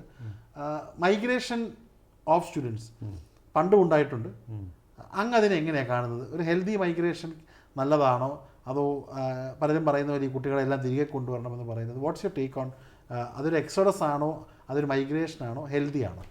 ഇപ്പം നമ്മൾ കണ്ടുകൊണ്ടിരിക്കുന്ന മൈഗ്രേഷൻ, അതായത് വലിയ ശതമാനം വിദ്യാർത്ഥികൾ കേരളത്തിന് പുറത്തേക്ക്, അത് അതർ സ്റ്റേറ്റുകളിലേക്കും അതർ രാജ്യങ്ങളിലേക്കും പോയിക്കൊണ്ടിരിക്കുന്നത് ഒരു കേരള സമൂഹത്തെ സംബന്ധിച്ചിടത്തോളം അത്ര ഹെൽത്തി ആയിരിക്കും എന്ന് ഞാൻ വിശ്വസിക്കുന്നില്ല. കാരണം ഈ കുട്ടികൾ പോകുന്നതിൻ്റെ പ്രധാനപ്പെട്ട ഉദ്ദേശങ്ങളിലൊന്ന്, പ്രത്യേകിച്ച് വിദേശ രാജ്യങ്ങളിലേക്ക് പോകുന്ന കുട്ടികളുടെ പ്രധാനപ്പെട്ട ഉദ്ദേശങ്ങളിലൊന്ന് അവിടെ സ്ഥിരമായി നിൽക്കുക എന്നുള്ളതാണ്. വളരെ ഉന്നതമായിട്ടുള്ള വൈജ്ഞാനിക നിലവാരമുള്ള വിദ്യാഭ്യാസം അന്വേഷിച്ചല്ല അവർ പോണത്. മറിച്ച് ജീവിക്കാൻ, അതായത് ഭാവിയിൽ നല്ല ഒരു സാമൂഹ്യ സാഹചര്യത്തിൽ, ഒരു ഭൗതിക സാഹചര്യത്തിൽ ജീവിക്കാൻ പറ്റുന്ന സാഹചര്യം അന്വേഷിച്ചുള്ള യാത്രയാണത്. അത് വിജ്ഞാനം അന്വേഷിച്ചുള്ള യാത്രയല്ല ഒരു കാരണവശാലും. കേരളത്തിന് പുറത്തേക്കുള്ള യാത്രകളിലും വലിയൊരളവ് വരെ അത് തന്നെയാണ് നമുക്ക് കാണാൻ സാധിക്കുന്നത്. അപ്പോൾ ഈ അതിനെ അങ്ങ് പറഞ്ഞതിനെ ഞാനൊരു ഫ്രീഡം, സ്വാതന്ത്ര്യം, പുതിയ എക്സ്പീരിയൻസസ് എന്നല്ലേ അങ്ങ് ഉദ്ദേശിക്കുന്നത്? തീർച്ചയായിട്ടും വീട്ടിൽ നിന്ന് മാറി നിൽക്കുക. അതുപോലെ തന്നെ നമ്മളുടെ ഒരു ഫിസിക്കൽ ഫെസിലിറ്റീസിൻ്റെ അളവ് കൂടുക. ഇപ്പോൾ ഒരു ഇൻസൈഡേഴ്സ് ഇൻട്രസ്റ്റ് എന്ന് പറഞ്ഞൊരു ആശയമുണ്ട്. ഇപ്പോൾ തിരുവനന്തപുരത്ത് പിന്നെ ഒരു ജീവിക്കാൻ തന്നെ പാടുപെടുന്ന ഒരാൾ, ആ ആളിൻ്റെ ബന്ധു ഒരു പക്ഷേ വീട്ടിൽ വരും, ദൂരെയുള്ളൊരു ബന്ധു വീട്ടിൽ വരുമ്പോൾ വളരെ പ്രൗഡായിരിക്കും, ഞങ്ങൾക്ക് മെട്രോ വരാൻ പോകണു എന്നുള്ള കാര്യത്തിൽ. ഞങ്ങൾക്ക് മെട്രോ വരാൻ പോകും. ഈ മെട്രോ വരുന്നതുകൊണ്ട് ഓട്ടോറിക്ഷ ഓടിക്കുന്ന തൊഴിലാളിയെ അദ്ദേഹത്തിൻ്റെ ജീവിതമാർഗ്ഗം കുറച്ചുകൂടെ പുറകോട്ട് പോകാനാണ് സാധ്യത. ഇതൊരു ഇൻസൈഡേഴ്സ് ഇൻട്രസ്റ്റ് ആണ്.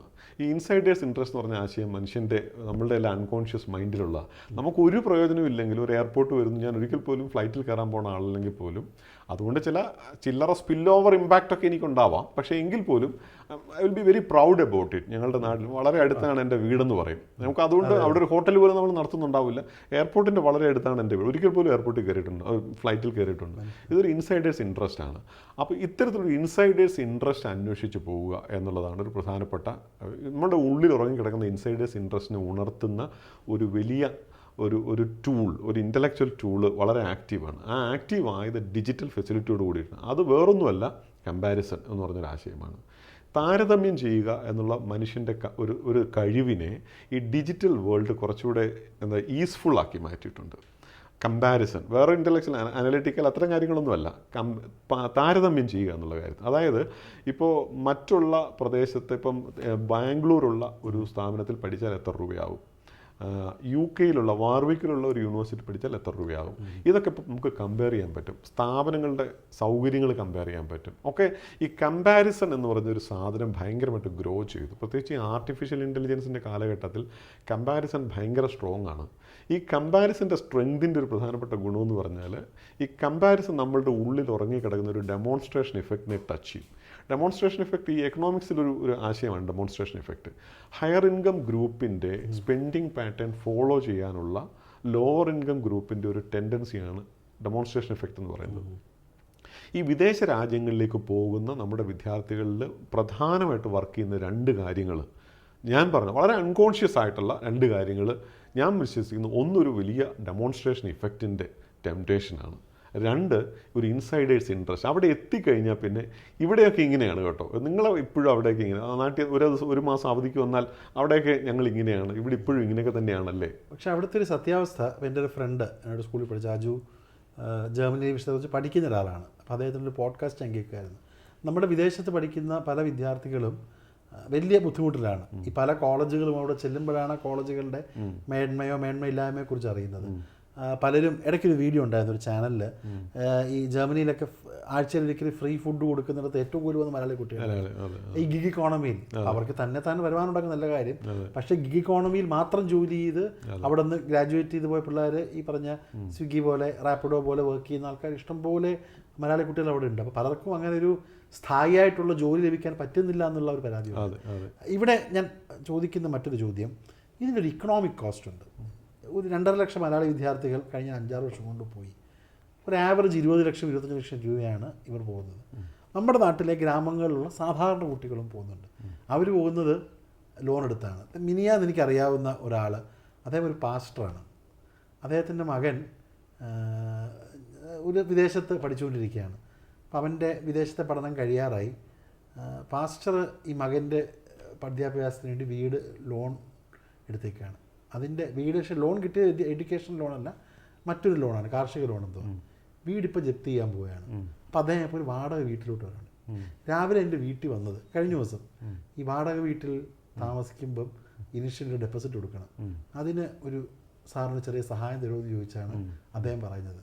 അദ്ദേഹം പക്ഷെ പറയുമ്പോഴും പറയുന്നുണ്ട് എന്നോട് 6 മാസം കഴിഞ്ഞാൽ മോൻ ജോലിക്ക് കയറും, പിന്നെ അവനിതൊക്കെ 1 മാസത്തെ ശമ്പളത്തിൻ്റെ കാര്യം മാത്രമേ ഉള്ളൂ.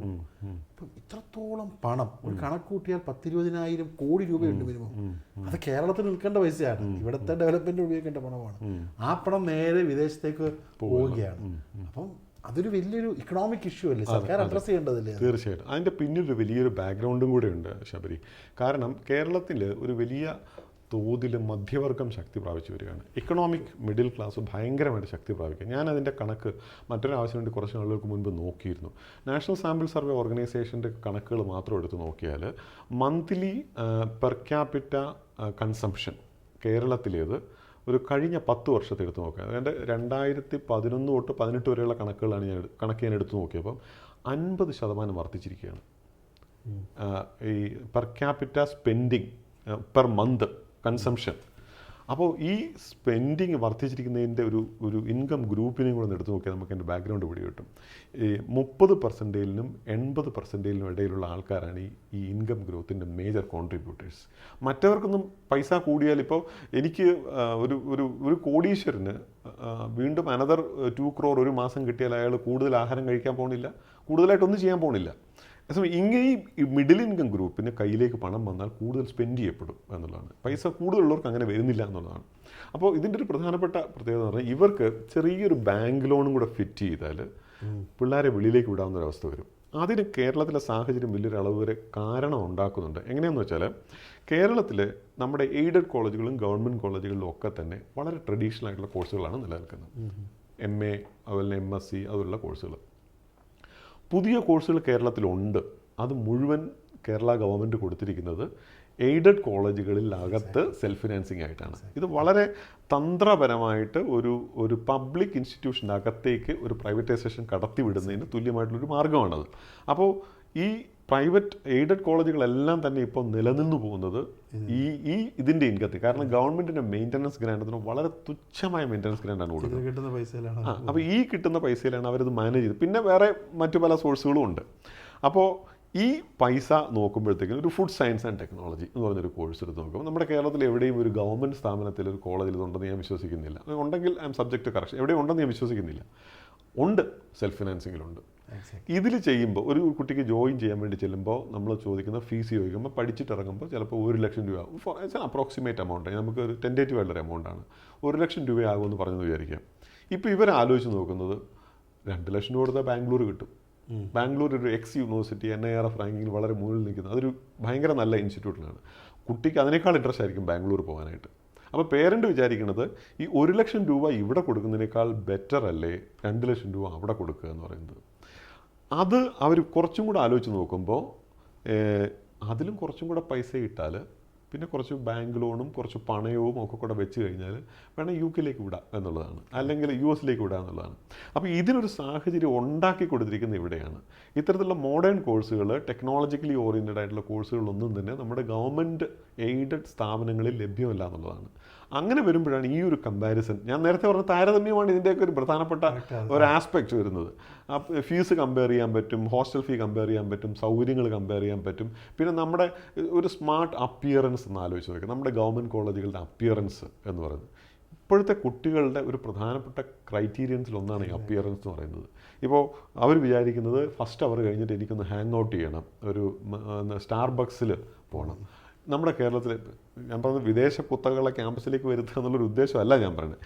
സ്റ്റാർബക്സ് വേണമെന്നും അല്ല പറയുന്നത്. ഒരു മിനിമം ഒരു കുട്ടികൾക്കൊന്ന് ഹാങ് ഔട്ട് ചെയ്യാൻ പറ്റുന്ന റിയലിസ്റ്റിക് ആയിരിക്കണം. നമ്മൾ ഈ പല തത്വവാദങ്ങൾ ഞാൻ പറയാം. IIM ക്യാമ്പസിലൊക്കെ ഇപ്പം ഞാനൊക്കെ MBA കൊടുക്കും. നമ്മുടെ ക്യാമ്പസിൽ അത് 2000 അത് നെസ്കഫേ ഉണ്ട്. നമുക്ക് രാത്രി പോകണമെങ്കിൽ നെസ്കഫേ ഉണ്ട്, അല്ലെങ്കിൽ കഫേ ഉണ്ട്. അതൊക്കെ ഇന്നത്തെ ആവശ്യങ്ങൾ അനുസരിച്ച് സർക്കാരും ഒന്ന് നോക്കേണ്ടതാണ്. പിന്നെ അങ്ങ് പറഞ്ഞാൽ വേറൊരു കാര്യം, ഈ സാഹചര്യത്തിൽ മറ്റൊരു അഡ്വാൻറ്റേജ് ഉള്ളത് ഈ മലയാളിക്ക് ഒരു ചെറിയ ലാൻഡ് ഹോൾഡിംഗ് ഈ പറഞ്ഞ മധ്യവർഗം ആൾക്കാർക്കെല്ലാം ഉണ്ട്. അപ്പോൾ വളരെ ഈസി ആയിട്ടൊരു ലാൻഡ് ഹോൾഡിങ്ങിൽ പ്ലെഡ്ജ് ചെയ്തിട്ട് കുട്ടികളെ വിടാൻ പറ്റുന്ന സാഹചര്യം നമുക്കുണ്ടെന്നാണ്. പക്ഷെ അത് സർക്കാർ അഡ്രസ്സ് ചെയ്യേണ്ട ഒരു വിഷയമാണ്. തീർച്ചയായിട്ടും അത് വിദ്യാഭ്യാസത്തിലുള്ള സോഷ്യൽ ഇക്വിറ്റിയുമായിട്ട് ബന്ധപ്പെട്ട വലിയ ചോദ്യങ്ങൾ ഉയർത്തുന്നൊരു കാര്യമാണത് ശരിക്കും പറഞ്ഞാൽ. ഇപ്പോൾ കേരളത്തിൽ പിന്നെ നമ്മുടെ വിദ്യാഭ്യാസവുമായിട്ട് ബന്ധപ്പെട്ട് ഈ ബാങ്ക് ലോണുകൾ കൊടുക്കുന്നു എന്ന് പറയുന്നുണ്ടല്ലോ. ശരിക്കും പറഞ്ഞാൽ ബാങ്ക് ലോണുകൾ കൊടുക്കുന്നതിന് വേണ്ടി ഗവൺമെൻറ് ഇടപെടുന്നുണ്ട്. കുട്ടികൾക്ക് ബാങ്ക് ലോൺ കൊടുത്തില്ലെങ്കിൽ ബാങ്കുകളെ ശാസിക്കുന്നുണ്ട്. കുട്ടികൾ ഇടയ്ക്കൊരു ആത്മഹത്യ പോലെയുള്ള സംഭവങ്ങളൊക്കെ ഉണ്ടായപ്പം ഗവൺമെൻറ് വളരെ ശക്തമായിട്ടുള്ള നടപടിയെടുത്തു. ബാങ്ക് ലോൺ എന്ന് പറഞ്ഞ ആശയം തന്നെ ഗവൺമെൻറ് വിദ്യാഭ്യാസത്തിൽ നിന്ന് ഒളിച്ചോടുന്നതിൻ്റെ ഏറ്റവും പ്രധാനപ്പെട്ട ലക്ഷണമാണ്. എത്ര വൈരുദ്ധ്യാത്മകമാണ്. കാരണം ഗവൺമെൻറ്റാണ് ഈ കുട്ടിയെ ഫണ്ട് ചെയ്ത് പഠിപ്പിക്കേണ്ടത്. അവിടെ ഗവൺമെൻറ് പറയുകയാണ് നിങ്ങൾ അങ്ങോട്ട് ചെന്നു ഞങ്ങൾ അവരോട് പറഞ്ഞേക്കാം എന്ന് പറയുന്ന ഒരു ഇതാണ്. അപ്പോൾ ഞങ്ങളെ മുഴിഞ്ഞു മാറും, നിങ്ങൾ അങ്ങോട്ട് ചെന്നു ഞങ്ങൾ അവരോട് പറഞ്ഞിട്ടുണ്ട്. ഞാനിപ്പോൾ ആലോചിക്കായിരുന്നു, ഈ ഹെൽത്തിൽ നേരിട്ട് പണം ഇൻവെസ്റ്റ് ചെയ്യാതെ ഈ ഹെൽത്ത് ഇൻഷുറൻസ് വരുന്നതിന് ഈക്വൽ ആയിട്ടുള്ള ഗവൺമെന്റിന്റെ ഒരു സോഷ്യൽ റെസ്പോൺസിബിലിറ്റിയാണ് public funds in education, public fund in health. ഒരിടത്ത് ഇൻഷുറൻസ് ആകുമ്പോൾ 3000 രൂപ സർക്കാർ ഒരാൾക്കാരുടെ പ്രീമിയം കൊടുത്താൽ മതി. സിമിലർലി അങ്ങ് പറഞ്ഞ പോലെ തന്നെ കടത്തിക്കൂടലാണ്. ഇതൊരു ഇവേഷനാണ് ശരിക്കും. ഗവൺമെന്റ് ഇവേഡ് ചെയ്യുകയാണ്, അതിന്റെ ബേസിക് റെസ്പോൺസിബിലിറ്റി ഇവേഡ് ചെയ്യുകയാണ്. ഇതിന്റെ ഫലമായിട്ട് എന്താ ഉണ്ടാകുന്നത് വെച്ചാൽ ബാങ്ക് ലോൺ എടുക്കാം, ഞങ്ങൾ പുറത്തേക്ക് പോകണം. കറക്റ്റ്. അങ്ങനെയാണ് ആൾക്കാർ പുറത്തേക്ക് പോകണം. പിന്നെ ഈ മറ്റ് ഡിജിറ്റൽ സൗകര്യങ്ങളുടെ അടിസ്ഥാനത്തിൽ കമ്പാരിസൺ പൊട്ടൻഷ്യൽ ഈ ഡിജിറ്റൽ ഫെസിലിറ്റി ഭയങ്കരമായിട്ട് ഓഗ്മെൻറ്റ് ചെയ്തു. Comparison potential. പിന്നെ ഡിജിറ്റൽ സൗകര്യങ്ങൾ വന്നതോടുകൂടിയിട്ട് മറ്റുള്ള സ്ഥലങ്ങളിലെ ഫെസിലിറ്റി ഇപ്പം കുട്ടികളെ പിടിക്കാൻ വേണ്ടിയിട്ടുള്ള പിന്നെ യൂണിവേഴ്സിറ്റികളുടെ വെബ്സൈറ്റുകൾ നോക്കിയാൽ കാണാൻ സാധിക്കുന്ന അത്രയും ഇത്തരത്തിലുള്ള സൗകര്യങ്ങളാണ്. കുട്ടികളെ ഭയങ്കരമായിട്ട് ഫാസിനേറ്റ് ചെയ്യുന്ന സൗകര്യങ്ങളാണ് അവർ ആദ്യം കാണിക്കുക. അവിടെ എത്ര ഇൻ്റലക്ച്വൽ എന്നുള്ളതിനേക്കാൾ ഉപരി ഇതാണ് മെയിനായിട്ട് മുന്നോട്ട് വരുന്നത്. അടുത്ത എൻ്റെ ഒരു ക്വസ്റ്റ്യൻ, എൻ്റെ ഒരു ഇഗ്നോറൻസ് ആണോ എന്നറിയില്ല. കേരളത്തിൽ ഏകദേശം 5 ലക്ഷം വിദ്യാർത്ഥികൾ SLC പരീക്ഷ എഴുതുന്നുണ്ട്, +2 പോകുന്നുണ്ട്, പല സ്ട്രീമുകളിലേക്ക് പോകുന്നുണ്ട്. അതിലെത്ര ശതമാനം വിദ്യാർത്ഥികൾ എല്ലാവരും ഉന്നത വിദ്യാഭ്യാസം നേടുന്നുണ്ടോ? ഒരു 80% കുട്ടികൾ ഉന്നത വിദ്യാഭ്യാസത്തിലേക്ക് കേരളത്തിൽ പോകുന്നുണ്ടോ? നമ്മുടെ കേരളത്തിൻ്റെ സ്കൂൾ വിദ്യാഭ്യാസത്തിൻ്റെ കണക്കെടുത്ത് നോക്കുകയാണെങ്കിൽ ഏതാണ്ട് 90% എൻറോൾമെൻറ്റ് ഉണ്ട്. കറക്റ്റ്. എൻറോൾമെൻറ്റ് റേഷ്യോ ഓൾമോസ്റ്റ് 90-ന് മുകളിലാണ്. റൈറ്റ് ടു എഡ്യൂക്കേഷൻ ബില്ല് അനുസരിച്ചിട്ട് 100% വേണം. അത് 10ാം ക്ലാസ് വരെയുള്ള ഇതിൻ്റെ അകത്ത് 100% ഇല്ലെങ്കിൽ പോലും ഏതാണ്ട് 90-ന് മുകളിൽ നല്ല പെർസെൻറ്റേജ് ഉണ്ട്. പക്ഷേ ഹയർ എഡ്യൂക്കേഷൻ രംഗത്തേക്ക് വരുമ്പോൾ ഹയർ എഡ്യൂക്കേഷൻ രംഗത്ത് നമ്മുടെ എൻറോൾമെൻറ്റ് റേഷ്യോയെക്കുറിച്ചുള്ള ആധികാരികമായിട്ടുള്ള കണക്ക് നൽകുന്നത് all India survey on higher education, മിനിസ്ട്രിയുടെ തന്നെ വെബ്സൈറ്റിലാണ്. മിനിസ്ട്രിയുടെ തന്നെ ഒരു ഏജൻസിയാണ്. അവരുടെ കണക്കനുസരിച്ചിട്ട് 2020-21 കണക്കനുസരിച്ചിട്ട് കേരളത്തിൻ്റെ എൻറോൾമെൻറ്റ് റേഷ്യോ 43%. പോയിന്റ് ചെറിയ ഫ്രാക്ഷൻസ് ഉണ്ട്, 43% മാത്രമാണ്. എന്ന് വെച്ചാൽ എലിജിബിൾ ഈ 90% +2 കഴിയുന്നതിൽ നിന്ന് 43% ഹയർ എഡ്യൂക്കേഷൻ, കേരളത്തിൻ്റെ ഹയർ എഡ്യൂക്കേഷൻ. അപ്പോൾ ബാക്കി ആൾക്കാർ എവിടെ പോകുന്നു? ഒരു വലിയ അളവ് ആൾക്കാർ ഒരു പക്ഷേ കേരളത്തിന് പുറത്തേക്ക് പോകുന്നത് കേരളത്തിൻ്റെ വിദേശത്ത് പഠിക്കാൻ പോകുന്നതും ബാംഗ്ലൂർ പഠിക്കാൻ പോകുന്നതും ഒക്കെ എന്നാലും 20% കാണും. ഇത് കണക്കെടുക്കുന്നത് എങ്ങനെയാണെന്ന് ചോദിച്ചാൽ കോളേജുകളിൽ നിന്നുള്ള കണക്കാണ് എടുക്കുന്നത്, യൂണിവേഴ്സിറ്റിയിൽ നിന്നുള്ള കണക്കാണ് എടുക്കുന്നത്. അപ്പോൾ ഇവിടെ പഠിക്കുന്നവരുടെ കണക്ക് മാത്രമേ അതിൻ്റെ അകത്ത് വരുന്നുള്ളൂ. പുറത്തേക്ക് പോകുന്നവരുടെ കണക്കപ്പോൾ മറ്റ് സംസ്ഥാനങ്ങളിലേക്ക് മാറിപ്പോകും. അല്ല, എന്നാലും ഒരു ഗട്ട് ഫീലിൽ അപ്പോൾ ഈ +2 കഴിഞ്ഞ് ഒരു വിദ്യാഭ്യാസത്തിന് പോകാത്ത ആൾക്കാരുണ്ട്, ഡെഫിനറ്റ്ലി, നോ ഡൗട്ട്. അത് എന്ത് പെർസെൻറ്റേജ് ആണ് കേരളത്തിൽ? അത് എനിക്ക് തോന്നുന്നു, നമുക്കൊരു ഒരു ഊഹം പറയുന്നത് ശരിയാവുമെന്ന് എനിക്ക് അറിഞ്ഞുകൂടാ. എന്തായാലും പുറത്തേക്ക് പോകുന്നത് മൊത്തം കുട്ടികളുടെ കണക്കെടുത്ത് നോക്കുകയാണെങ്കിൽ ഒരു 10% കുട്ടികൾ മറ്റ് സംസ്ഥാനങ്ങളിലും വിദേശത്തുമായിട്ട് പോകുന്നു എന്ന് കണക്കാക്കിയാൽ തന്നെ ഏതാണ്ട് 40%-ന് മുകളിൽ വിദ്യാർത്ഥികൾ നമുക്ക് മിസ് ഔട്ട് ആവുന്നുണ്ട് ഹയർ എഡ്യൂക്കേഷൻ രംഗത്തേക്ക് വരുമ്പോൾ. അതൊരു വലിയ നമ്പർ ഏറ്റവും കൂടുതൽ അഡ്രസ് ചെയ്യേണ്ട വിദ്യാഭ്യാസ പ്രശ്നം അതല്ല. ഡെഫിനറ്റ്ലി ആണ് all India survey on higher education എടുക്കുന്നത് എലിജിബിൾ പോപ്പുലേഷൻ്റെ ഗ്രൂപ്പിൽ നിന്ന് എത്ര ശതമാനം ഹയർ എഡ്യൂക്കേഷൻ എത്തുന്നു എന്നുള്ളതാണ്. അപ്പോൾ അങ്ങ് പറയുന്നത് 40% ആളുകൾ +2 കഴിഞ്ഞ് വേറൊന്നും വിദ്യാഭ്യാസത്തിനോ ഒരു ഫോർമൽ ട്രെയിനിങ് ഇല്ലാതെ തൊഴിലിന് പോകുന്നു എന്നായിരിക്കാം. കൃത്യമായ ഔദ്യോഗികമായിട്ടൊരു കണക്ക് നമ്മളുടെ കയ്യിൽ, പക്ഷെ നമുക്ക് അങ്ങനെ ഊഹിക്കേണ്ടതായിട്ട് വരും. കാരണം 2021 ഐഷ റിപ്പോർട്ട് കാണിക്കുന്നത് എലിജിബിൾ പോപ്പുലേഷന് 43%, ചെറിയ ഫ്രാക്ഷൻ, <5 ആണ്. 43.2-3% മാത്രമാണ് കേരളത്തിൻ്റെ കോളേജുകളിലുള്ളത്. അതിൻ്റെ അകത്തൊരു ശ്രദ്ധിക്കേണ്ട കാര്യം 2020-21 43% ആയിരുന്നത് 21-22 41% വീണ്ടും ഡ്രോപ്പ് ചെയ്തു. അപ്പോൾ നമ്മുടെ ഹയർ എഡ്യൂക്കേഷൻ രംഗത്തെ എൻറോൾമെൻറ്റ് റേഷ്യോ മുകളിലേക്കല്ല താഴേക്ക് പോവുകയാണ് ചെയ്തത്. നാഷണൽ ലെവൽ എൻറോൾമെൻറ്റ് റേഷ്യോ കുറച്ച് മുകളിലോട്ട് കയറി, ഒരു പോയിൻ്റ് മറ്റും മുകളിലേക്ക് കയറിയപ്പോൾ കേരളത്തിൻ്റെ എൻറോൾമെൻറ്റ് റേഷ്യോ താഴേക്ക് പോയി. ഇതിൻ്റെ അകത്ത് ചെറിയൊരു കോൺട്രിബ്യൂഷൻ ഈ നമ്മുടെ എക്സോഡസ് മറ്റുള്ള സ്ഥലത്തേക്കുള്ള മൈഗ്രേഷൻ ഒരു പക്ഷേ ഉണ്ടാവും, പക്ഷേ അതൊരു വളരെ ഒരു നെഗ്ലിജിബിൾ എലമെൻറ്റ് മാത്രമേ അതിൻ്റെ അകത്ത് വരുന്നുള്ളൂ. അപ്പോൾ ഞാനിതിനെ ഒന്നൊരു മാക്രോ പെർസ്പെക്റ്റീവ് കാണുകയാണെങ്കിൽ 10 കഴിഞ്ഞു, +2 കഴിഞ്ഞു, നേരെ ഇൻഫോർമൽ ഇക്കോണമിയിലൊക്കെ ജോലി ചെയ്യാൻ പോകുന്ന ആളുകൾ കാണും. എന്നാൽ ഉന്നത വിദ്യാഭ്യാസം നേടി നിൽക്കുന്ന ആളുകളിൽ നമ്മൾ പല ആളുകളോട് സംസാരിക്കുമ്പോൾ ഒരു PSC കോച്ചിങ്ങിന് പോവുകയാണ്. PSC കോച്ചിങ്ങിന് പോകുക എന്നുള്ളതൊരു തൊഴിലായിട്ട് പറയുന്ന ആൾക്കാരുണ്ട്. അപ്പോൾ ഇഫക്റ്റീവ്ലി നമ്മൾ വിചാരിക്കുന്നതിനേക്കാളും മോശപ്പെട്ട അവസ്ഥയിലാണ് നമ്മൾ നിൽക്കുന്നത്. പൊളിറ്റിക്കലായിട്ട് പറയുകയല്ല, ഡെഫിനറ്റ്ലി നമ്മളിത് നമ്മുടെ വിദ്യാഭ്യാസ കണ്ണിൽ നിന്ന് ഒത്തിരി ആൾക്കാർ അപ്രത്യക്ഷരായി പോകുന്നുണ്ട് +2 ശേഷം ഹയർ എഡ്യൂക്കേഷനിലേക്ക് വരുമ്പോൾ. അത് ഏറ്റവും എനിക്ക് തോന്നുന്നു സാധാരണ സാഹചര്യത്തിലുള്ള ആൾക്കാരായി നമ്മൾ ഈ ഡോക്ടർ അംബേദ്കറുടെ വിദ്യാഭ്യാസം ഏറ്റവും വലിയ ആയുധം എന്ന് പറയുമ്പോൾ അതെ നമ്മുടെ പൂളിൽ നിന്ന് പോകുന്ന ആളുകളിൽ 99% ഒരു വകയില്ലാത്ത ആളുകളായിരിക്കും. സാമ്പത്തികമായിട്ട് പിന്നോക്കമുള്ള കുട്ടികളായിരിക്കണം ഒന്ന്. പിന്നെ അതിനകത്ത് തന്നെ മറ്റ് ജെൻഡർ ഗ്യാപ്പുകൾ വരാനുള്ള സാധ്യതയുണ്ട്. പെൺകുട്ടികൾ ഒത്തിരി പുറകോട്ടും. അതിൽ തന്നെ ഒരു വലിയ വിഭാഗം പെൺകുട്ടികളായിരിക്കും. സാമ്പത്തികമായി പിന്നോക്കം നിൽക്കുന്നവരിൽ തന്നെ വലിയ വിഭാഗം പെൺകുട്ടികൾ. അതൊരു വലിയ എക്സ്ക്ലൂഷൻ നിങ്ങളുടെയൊക്കെ അക്കാഡമിക് സർക്കിൾസിലൊക്കെ അഡ്രസ്സ് ചെയ്യേണ്ട ഒരു വിഷയമായിട്ട് സർക്കാർ കാണുന്നുണ്ടോ? ഡെഫിനറ്റ്ലി അത് വലിയൊരു ഇഷ്യൂ ആണ്. അതുകൊണ്ട് തന്നെയാണ് ദേശീയ വിദ്യാഭ്യാസ നയം മുൻപോട്ട് വെച്ചിരിക്കുന്ന 50%. 2030 50% എത്തിക്കണം എന്നാണ്. 50% യഥാർത്ഥത്തിൽ ഇപ്പം യുനെസ്കോ ഈ അടുത്തിടെ നടത്തിയൊരു പഠനത്തിൽ ഞാനതിൽ പങ്കാളിയായിരുന്നു. അപ്പോൾ അതിൻ്റെ ഇന്ത്യൻ പെർസ്പെക്റ്റീവ് കൊടുത്തത് ഞാനും നീപ്പയുടെ മുൻ വൈസ് ചാൻസലറായിരുന്ന പ്രൊഫസർ തിലകും കൂടിയാണ്. അത് പിന്നെ യൂണിവേഴ്സലൈസേഷൻ ഓഫ് ഹയർ എഡ്യൂക്കേഷൻ എന്നൊരു ആശയമാണ് ഇപ്പോൾ യുനെസ്കോ മുൻപോട്ട് വയ്ക്കുന്നത്. യൂണിവേഴ്സലൈസേഷൻ ഓഫ് സ്കൂൾ എഡ്യൂക്കേഷൻ കഴിഞ്ഞു. എഡ്യൂക്കേഷൻ ഫോർ ഓൾ EFA എന്ന് പറഞ്ഞ ആശയം ഓൾമോസ്റ്റ് അറ്റൈൻ ചെയ്തിരിക്കുന്നു. എല്ലാവരും ഈവൻ വളരെ ബാക്ക്വേർഡായിട്ടുള്ള കെനിയ, ബംഗ്ലാദേശ്, പാകിസ്ഥാൻ എല്ലാം എൻറോൾമെന്റ് ആണ്. 90% എൻറോൾമെന്റ് ആണ്. എക്സാക്ട്ലി എൻറോൾമെന്റ് ആണ്. വിദ്യാഭ്യാസം എന്ന് പറഞ്ഞാൽ വാക്കിൻ്റെ അർത്ഥത്തിലായിരിക്കില്ല, പക്ഷേ എൻറോൾമെന്റ് ആണ്. കെനിയയിലും നൈജീരിയയിലും എത്യോപ്യയിലും ഒക്കെ തന്നെ 90% മുകളിൽ സ്കൂൾ എഡ്യൂക്കേഷൻ ഫോർ ഓൾ എന്ന് പറഞ്ഞ ആശയം ഏതാണ്ട് നടപ്പാക്കപ്പെട്ടു. യുനെസ്കോയെ സംബന്ധിച്ചിടത്തോളം ഇനി അടുത്ത സ്റ്റെപ്പ് എന്ന് പറയുന്നത് ഹയർ എഡ്യൂക്കേഷനിലുള്ള യൂണിവേഴ്സലൈസേഷനാണ്. അതിൻ്റെ ഭാഗമായിട്ട് ഇന്ത്യയുടെ ഒരു പെർസ്പെക്റ്റീവ് പേപ്പർ യുനെസ്കോ ചെയ്തത് ഞങ്ങൾ രണ്ടുപേരുടെയാണ്. ഞങ്ങൾ സാറും ഞാനും കൂടെയാണ് ചെയ്തിരുന്നത്. അപ്പോൾ നമുക്ക് കാണാൻ സാധിക്കുന്നത് നമ്മുടെ NEP മുൻപോട്ട് വയ്ക്കുന്ന 50%ആണ് 2030.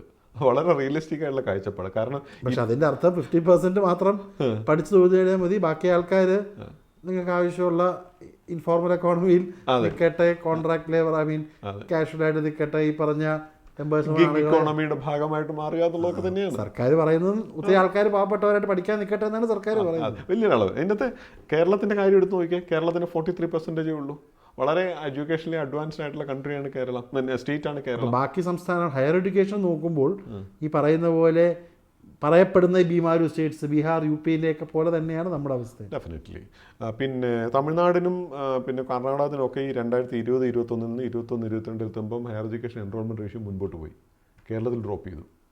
43-ൽ നിന്ന് 41, 2% ഡ്രോപ്പ് ചെയ്യുന്ന 2%-നകത്ത് എന്തുമാത്രം നമ്പർ വരും എന്ന് ആലോചിച്ച് നമുക്ക് അതിൻ്റെ അകത്ത് ഇത് മനസ്സിലാകും. അപ്പോൾ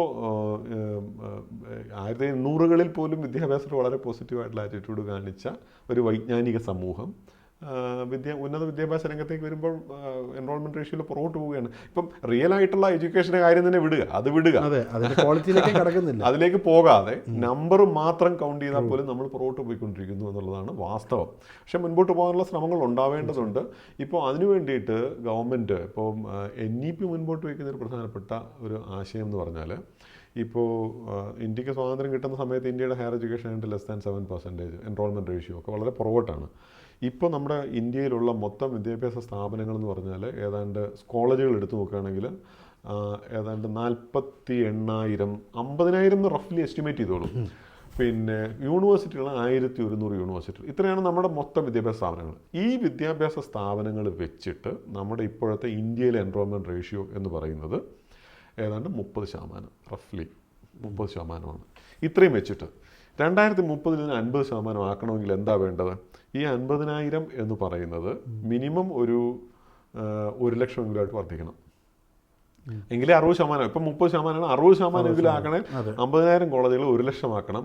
1200 യൂണിവേഴ്സിറ്റികൾ 2200 മിനിമം. നമ്മളൊരു സിമ്പിൾ പ്രൊജക്ഷൻ പറയുകയാണെങ്കിൽ 2030 കൊണ്ട് ഇത് സാധിക്കുമെന്ന് വിചാരിക്കുന്നുണ്ടോ? 50,000 കോളേജുകൾ പോയിട്ട് മൊത്തം 1000 കോളേജുകൾ ഒരു 10 വർഷത്തിൽ നമ്മുടെ ഇന്ത്യയിൽ ഉണ്ടാവുന്നില്ല. അതുപോലെ ഇപ്പോൾ കേരളത്തിൽ നോക്കുകയാണെങ്കിൽ എഞ്ചിനീയറിംഗ് കോളേജുകളൊക്കെ പലതും അടച്ചുപൂട്ടി ആർട്സ് ആൻഡ് സയൻസ് തുടങ്ങിക്കൊണ്ടിരിക്കുകയാണ്. മറ്റു പല ബിസിനസ്സുകളും തുടങ്ങിക്കൊണ്ടിരിക്കുകയാണ്. ഈ ഫോറിൻ യൂണിവേഴ്സിറ്റികൾ കേരളത്തിൽ വരുന്നതിൻ്റെ ഒരു സ്റ്റേറ്റസ് എന്താണ്? അത് നമ്മൾ how do you see that? Affecting നമ്മുടെ എഡ്യൂക്കേഷൻ സെക്ടർ? ഫോറിൻ യൂണിവേഴ്സിറ്റികൾ വരുന്നത് യഥാർത്ഥത്തിൽ ഒരു വലിയ വിഭാഗം നല്ല ഫോറിൻ യൂണിവേഴ്സിറ്റികളൊന്നും കേരളത്തിലേക്ക് വരുന്നത് ഞാൻ വിചാരിക്കുന്നില്ല. സ്റ്റാൻഫോർഡോ ഹാർവാർഡോ പിന്നെ യൂണിവേഴ്സിറ്റി കോളേജ് ഓഫ് ലണ്ടനോ ഒന്നും നമ്മുടെ കിങ്സ് ഒക്കെ ദുബായ് വരെ എത്തിയിട്ടുണ്ടെന്ന് തോന്നുന്നു. കിങ്സ് ദുബായിലെത്തി. പക്ഷേ ദുബായിൽ അവർക്ക് ക്യാറ്റർ ചെയ്യാൻ പറ്റുന്ന വലിയ പോപ്പുലേഷൻ ഉണ്ടെന്നുള്ളതാണ്. ഇവിടെ ആ പോപ്പുലേഷൻ ഉണ്ടോ എന്നുള്ളതാണ് ചോദ്യം. അപ്പം ആ പൈസ കൊടുത്ത് വിദ്യാഭ്യാസം വാങ്ങിക്കാൻ കപ്പാസിറ്റി ഉള്ള വലിയ പോപ്പുലേഷൻ ദുബായിലുണ്ട്. അപ്പോൾ അങ്ങനെ ഒരു സർവേ ഒക്കെ നടത്തിയിട്ട് അവർ വരികയുള്ളൂ. അല്ലാതെ ഇൻ്റലക്ച്വലി വളരെ ഇൻട്രസ്റ്റഡ് ആയിട്ടുള്ള ആൾക്കാരുണ്ട് എന്നുള്ളത് കൊണ്ട് ഒരു യൂണിവേഴ്സിറ്റിയും അങ്ങോട്ടേക്ക് വരും. അല്ലെങ്കിൽ ഇത്രയും ആളുകൾ വിദേശത്ത് പോയി പഠിക്കുന്നതിന് പകരം ആ മലയാളി പോപ്പുലേഷനെ അറസ്റ്റ് ചെയ്യാൻ ഒരു വിദേശ കോളേജ് വന്നാൽ നമ്മുടെ കുട്ടികൾ പോകും. ഞാൻ പറഞ്ഞില്ലേ, ഈ മിഡിൽ ഇൻകം ഗ്രൂപ്പ്, നമ്മൾ 30% ക്വാർട്ടൈൽ ടു 80% ക്വാർട്ടൈലിൻ്റെ അകത്തുള്ള ഒരു വിഭാഗത്തിന് പിന്നെ വിദേശ സർവകലാശാലകളുടെ വിദ്യാഭ്യാസം അഫോർഡ് ചെയ്യാൻ പറ്റാതിരിക്കുകയും എന്നാൽ നമ്മുടെ അന്യ സംസ്ഥാന കോളേജുകളെക്കാൾ കുറച്ചുകൂടെ മെച്ചപ്പെട്ട ഒരു സംവിധാനം വേണമെന്ന് ആഗ്രഹിക്കുകയും ചെയ്യുന്നവർക്ക് വലിയൊരു ഓപ്ഷൻ ആയിരിക്കും ഈ വിദേശ സർവകലാശാലകൾ. പക്ഷേ ഈ വിദേശ സർവകലാശാലകൾ നമ്മുടെ പൊതുവിദ്യാഭ്യാസത്തെ വളരെ ദോഷകരമായിട്ട് ബാധിക്കും. നമ്മുടെ കുറച്ച് കുട്ടികൾക്ക് ഓപ്പർച്യൂണിറ്റി കിട്ടും എന്നുള്ളത് സത്യമാണ്. ഈ സ്വകാര്യ സർവകലാശാലകളും, അതായത് ഇപ്പം കേരളത്തിൽ സ്വകാര്യ സർവകലാശാലകൾ അനുവദിക്കുകയാണല്ലോ. അങ്ങനെ അനുവദിക്കുമ്പോൾ നമ്മൾ വിചാരിക്കുക നല്ല കുറേ സ്വകാര്യ സർവകലാശാലകൾ കേരളത്തിൽ വരുന്നു എന്ന് തന്നെ വിചാരിക്കുക. ഇവിടെ എന്താ സംഭവിക്കുകയെന്ന് വെച്ചാൽ, പൊതുവിദ്യാഭ്യാസ സ്ഥാപനങ്ങളിൽ ജോലി ചെയ്യുന്ന ആൾക്കാരെ ഈ വിദേശ സർവകലാശാലകളും സ്വകാര്യ സർവകലാശാലകളും ഓഫറുകളിലൂടെ മുൻപോട്ട് വയ്ക്കും. ഇപ്പം ഞാൻ മനസ്സിലാക്കേണ്ടത്, ഞാൻ ഒരു യൂണിവേഴ്സിറ്റിയുടെ പേര് പറയാൻ ആഗ്രഹിക്കുന്നില്ല. എൻ്റെ പല സുഹൃത്തുക്കളും എന്ന് മാത്രം ഞാൻ പറയും. എൻ്റെ ബംഗാളിലുള്ളൊരു സുഹൃത്ത്, എൻ്റെ കൂടെ US-ലുണ്ടായിരുന്നൊരു സുഹൃത്താണ്. അദ്ദേഹം കുറേ നാളുകൾക്ക് ശേഷം ഈ അടുത്തിടെ ഞങ്ങൾ ചാറ്റ് ചെയ്ത പേരോട് പറഞ്ഞു, ഞാൻ ഒരു പ്രമുഖ യൂണിവേഴ്സിറ്റിയിൽ, ഇന്ത്യയിലെ വളരെ പ്രമുഖന്മാർ പഠിച്ചൊരു യൂണിവേഴ്സിറ്റിയിൽ ഫാക്കൽറ്റി ആയിരുന്നു. എന്നോട് പറഞ്ഞു ഞാൻ ഒരു പ്രൈവറ്റ് യൂണിവേഴ്സിറ്റിയിലേക്ക് മാറിയെന്ന് പറഞ്ഞു. അപ്പോൾ ഞാൻ ചോദിച്ചത് എന്ത് ഒരു ഗവൺമെൻറ് യൂണിവേഴ്സിറ്റി നിങ്ങൾ എന്തോ ഈ യൂണിവേഴ്സിറ്റിയിലേക്ക് മാറിയെന്ന് ചോദിച്ചപ്പോൾ അദ്ദേഹം വളരെ സിമ്പിളായിട്ടുള്ള ഒരു റെസ്പോൺസാണ് എനിക്ക് കിട്ടിയത്. എൻ്റെ ഒരു ആശ്ചര്യമൊന്നും അദ്ദേഹത്തിൻ്റെ മുഖത്തൊന്നും കാണാനില്ല. കാരണം കൊടുക്കുന്ന പാക്കേജ് അത്ര വലിയ പാക്കേജാണ്. ഞങ്ങൾ ഗവൺമെൻറ്റിലിരുന്ന് വാങ്ങുന്നതിൻ്റെ എത്രയോ ഇരട്ടി പാക്കേജ് അവർക്ക് അവിടെ ഏറ്റവും നല്ല ശമ്പളം കിട്ടുന്നത് UGC ആണ്. എന്നിട്ടാണ് അതിനേക്കാൾ എത്രയോ കൂട്ടി വെച്ചിട്ടാണ് ഇവർ വിളിക്കുന്നതെന്ന് ആലോചിച്ച് നോക്കുക. അങ്ങനെ വരുമ്പോൾ നമ്മുടെ യൂണിവേഴ്സിറ്റികളിലും കോളേജുകളിലും ആരെങ്കിലും നല്ലവരുണ്ടെങ്കിൽ ആ നല്ലവരെ നല്ല ഓഫറുകളിലൂടെ ഇവർ ബാഗ് ചെയ്യാനുള്ള സാധ്യതകൾ നിലനിൽക്കുകയാണ്. അങ്ങനെ വരുമ്പോൾ പൊതുവിദ്യാഭ്യാസ സ്ഥാപനങ്ങളുടെ ഒരു ഇൻ്റലക്ച്വൽ അറ്റ്മോസ്ഫിയറിൻ്റെ പിന്നെ ശവക്കല്ലറ പണിയുന്നതിന് തുല്യമായിട്ടത് മാറും വലിയൊരളവ് വരെ. അപ്പോൾ അത്തരത്തിലുള്ളൊരു വലിയൊരു ഭീഷണി ഈ സ്വകാര്യ സർവകലാശാലകൾ, ഞാൻ പറയുന്നത് പണക്കാരെ മാത്രം ക്യാറ്റർ ചെയ്യുന്ന ആ ഒരു പോപ്പുലർ ക്രിറ്റിസിസത്തിനപ്പുറത്തേക്ക് നമ്മുടെ സ്ട്രക്ചറിൻ്റെ ഒരു ഇഷ്യൂവിലേക്ക് ഇത് കടന്നു കയറും. അവരേറ്റവും ബെസ്റ്റ് ഓഫ് ഇപ്പോൾ നമ്മുടെ അശോക നോക്കുകയാണെങ്കിലും ശിവനാടാർ നോക്കുകയാണെങ്കിലും ജിൻഡാലുണ്ട്. ജിൻഡാലൊക്കെ പോകുന്നതെല്ലാം ക്രീമും ഒരു ഹയർ ക്ലാസ് കുട്ടികളാണ് പോകുന്നത്. അത് ബെസ്റ്റ് ഓഫ് പ്രൊഫഷൻസ്. അത് കേരളത്തിൽ സംഭവിക്കും. നമ്മളൊരു വൈൻഡിങ് മുമ്പിലേക്ക് എത്തുകയാണ്. അങ്ങ് പറഞ്ഞ് നമ്മൾ പല ചെറിയ ചെറിയ നുറുങ്ങുകൾ ഗിമ്മിക്സ് പോലെ കാണിക്കാറുണ്ടെന്നുള്ളത്. ഇപ്പം പ്രധാനപ്പെട്ട ഒരു ചർച്ചാ വിഷയം ഈ കുട്ടികളെ ഷേപ്പിൽ ഇരുത്തുക എന്നുള്ളതാണ്. ബാക്ക് ബെഞ്ചർ എന്നുള്ള കോൺസെപ്റ്റ് വേണ്ട. അത് ഈ സ്ഥാനാർത്ഥി ശ്രീകുട്ടൻ എന്നുള്ള ഒരു വളരെ സ്വീറ്റായിട്ടുള്ള ഒരു മൂവിയിലെ ഒരു കോൺസെപ്റ്റാണ്. നല്ല കാര്യമാണ്. അപ്പോൾ പെട്ടെന്ന് അതൊരു ചർച്ചാ വിഷയമാകുന്നു കേരളത്തിൽ. നമ്മളീ പറയുന്ന കുട്ടികളുടെ വിദ്യാഭ്യാസ ക്വാളിറ്റിയോ അവരുടെ എഫിഷ്യൻസിയോ അങ്ങ് പറയുന്ന ഹയർ എഡ്യൂക്കേഷൻ വിഷയമോ ഒന്നും കണക്കാക്കുന്നില്ല. പെട്ടെന്നൊരു ചർച്ച ഈ വിഷയത്തെക്കുറിച്ച് വരുന്നു. How do you see that? നമ്മുടെ കോളേജിൽ കുട്ടികളെ ഈ ഹോർഷൂ മാഗ്നറ്റ് ഷേപ്പിലോ അല്ലെങ്കിൽ ഈ പറഞ്ഞ ഷേപ്പിലെത്തിയാൽ വലിയ മാറ്റം ഉണ്ടാകുമോ? നമ്മുടെ ഞാൻ നേരത്തെ പറഞ്ഞത് തന്നെയാണ്, ഒരു ഫാൻസി ആശയങ്ങളുടെ പിന്നിലൂടെ പോകുന്ന ഒരു സമ്പ്രദായം നമുക്കുണ്ട്. എനിക്ക് നമ്മുടെ ഇപ്പോൾ കേരളത്തിലെ മന്ത്രിമാരിലെ ഏറ്റവും ഇഷ്ടപ്പെട്ട മന്ത്രി ആരാന്ന് ചോദിച്ചാൽ ഞാൻ പറയും എനിക്ക് ശിവൻകുട്ടി മന്ത്രിയാണ് ഏറ്റവും കൂടുതൽ ഇഷ്ടം. കാരണം അദ്ദേഹം ഉള്ള കാര്യം വളരെ ഇന്നസെൻ്റായിട്ട് പറയുന്ന പോലെ എനിക്ക് തോന്നുന്നു. എനിക്ക് അദ്ദേഹത്തെ നേരിട്ട് പരിചയമില്ല എങ്കിലും ഞാൻ പറയുകയാണ്, പോപ്പുലർ മീഡിയയിലൂടെ കണ്ടിട്ട്. പക്ഷേ ഐഡിയോളജിക്കൽ ബാഗേജ് സാധാരണ ഇടതുപക്ഷക്കാരെ പോലെ കാണിക്കാറില്ല. അതെ, അദ്ദേഹം പക്ഷേ ഇത്തരത്തിലൊരു ഫാൻസി ഐഡിയകളുടെ വലയിലേക്ക് പലപ്പോഴും അദ്ദേഹത്തിന് എനിക്ക് തോന്നുന്നു വരുന്നുണ്ടോ എന്ന് എനിക്ക് ചെറിയൊരു സംശയമുണ്ട്. കാരണം ഈ ക്ലാസ് മുറികളിൽ ബെഞ്ചും ഡെസ്കും പുറകിൽ അറേഞ്ച് ചെയ്തിരിക്കുന്ന ഒരു ചരിത്രപരതയുണ്ട്. ആ ചരിത്രപരത എന്ന് പറയുന്നത് ആദ്യകാല ക്ലാസ് മുറികളിൽ വരാൻ ആളില്ലാത്തപ്പോൾ നമ്മൾ ക്യാമ്പയിൻ ചെയ്താണ് കുട്ടികളെ എന്നിട്ട് പോലും ക്ലാസ്സിലേക്ക് വരാൻ ആളുകളില്ലാത്തൊരു ചരിത്രം ഉണ്ടായിരുന്നു.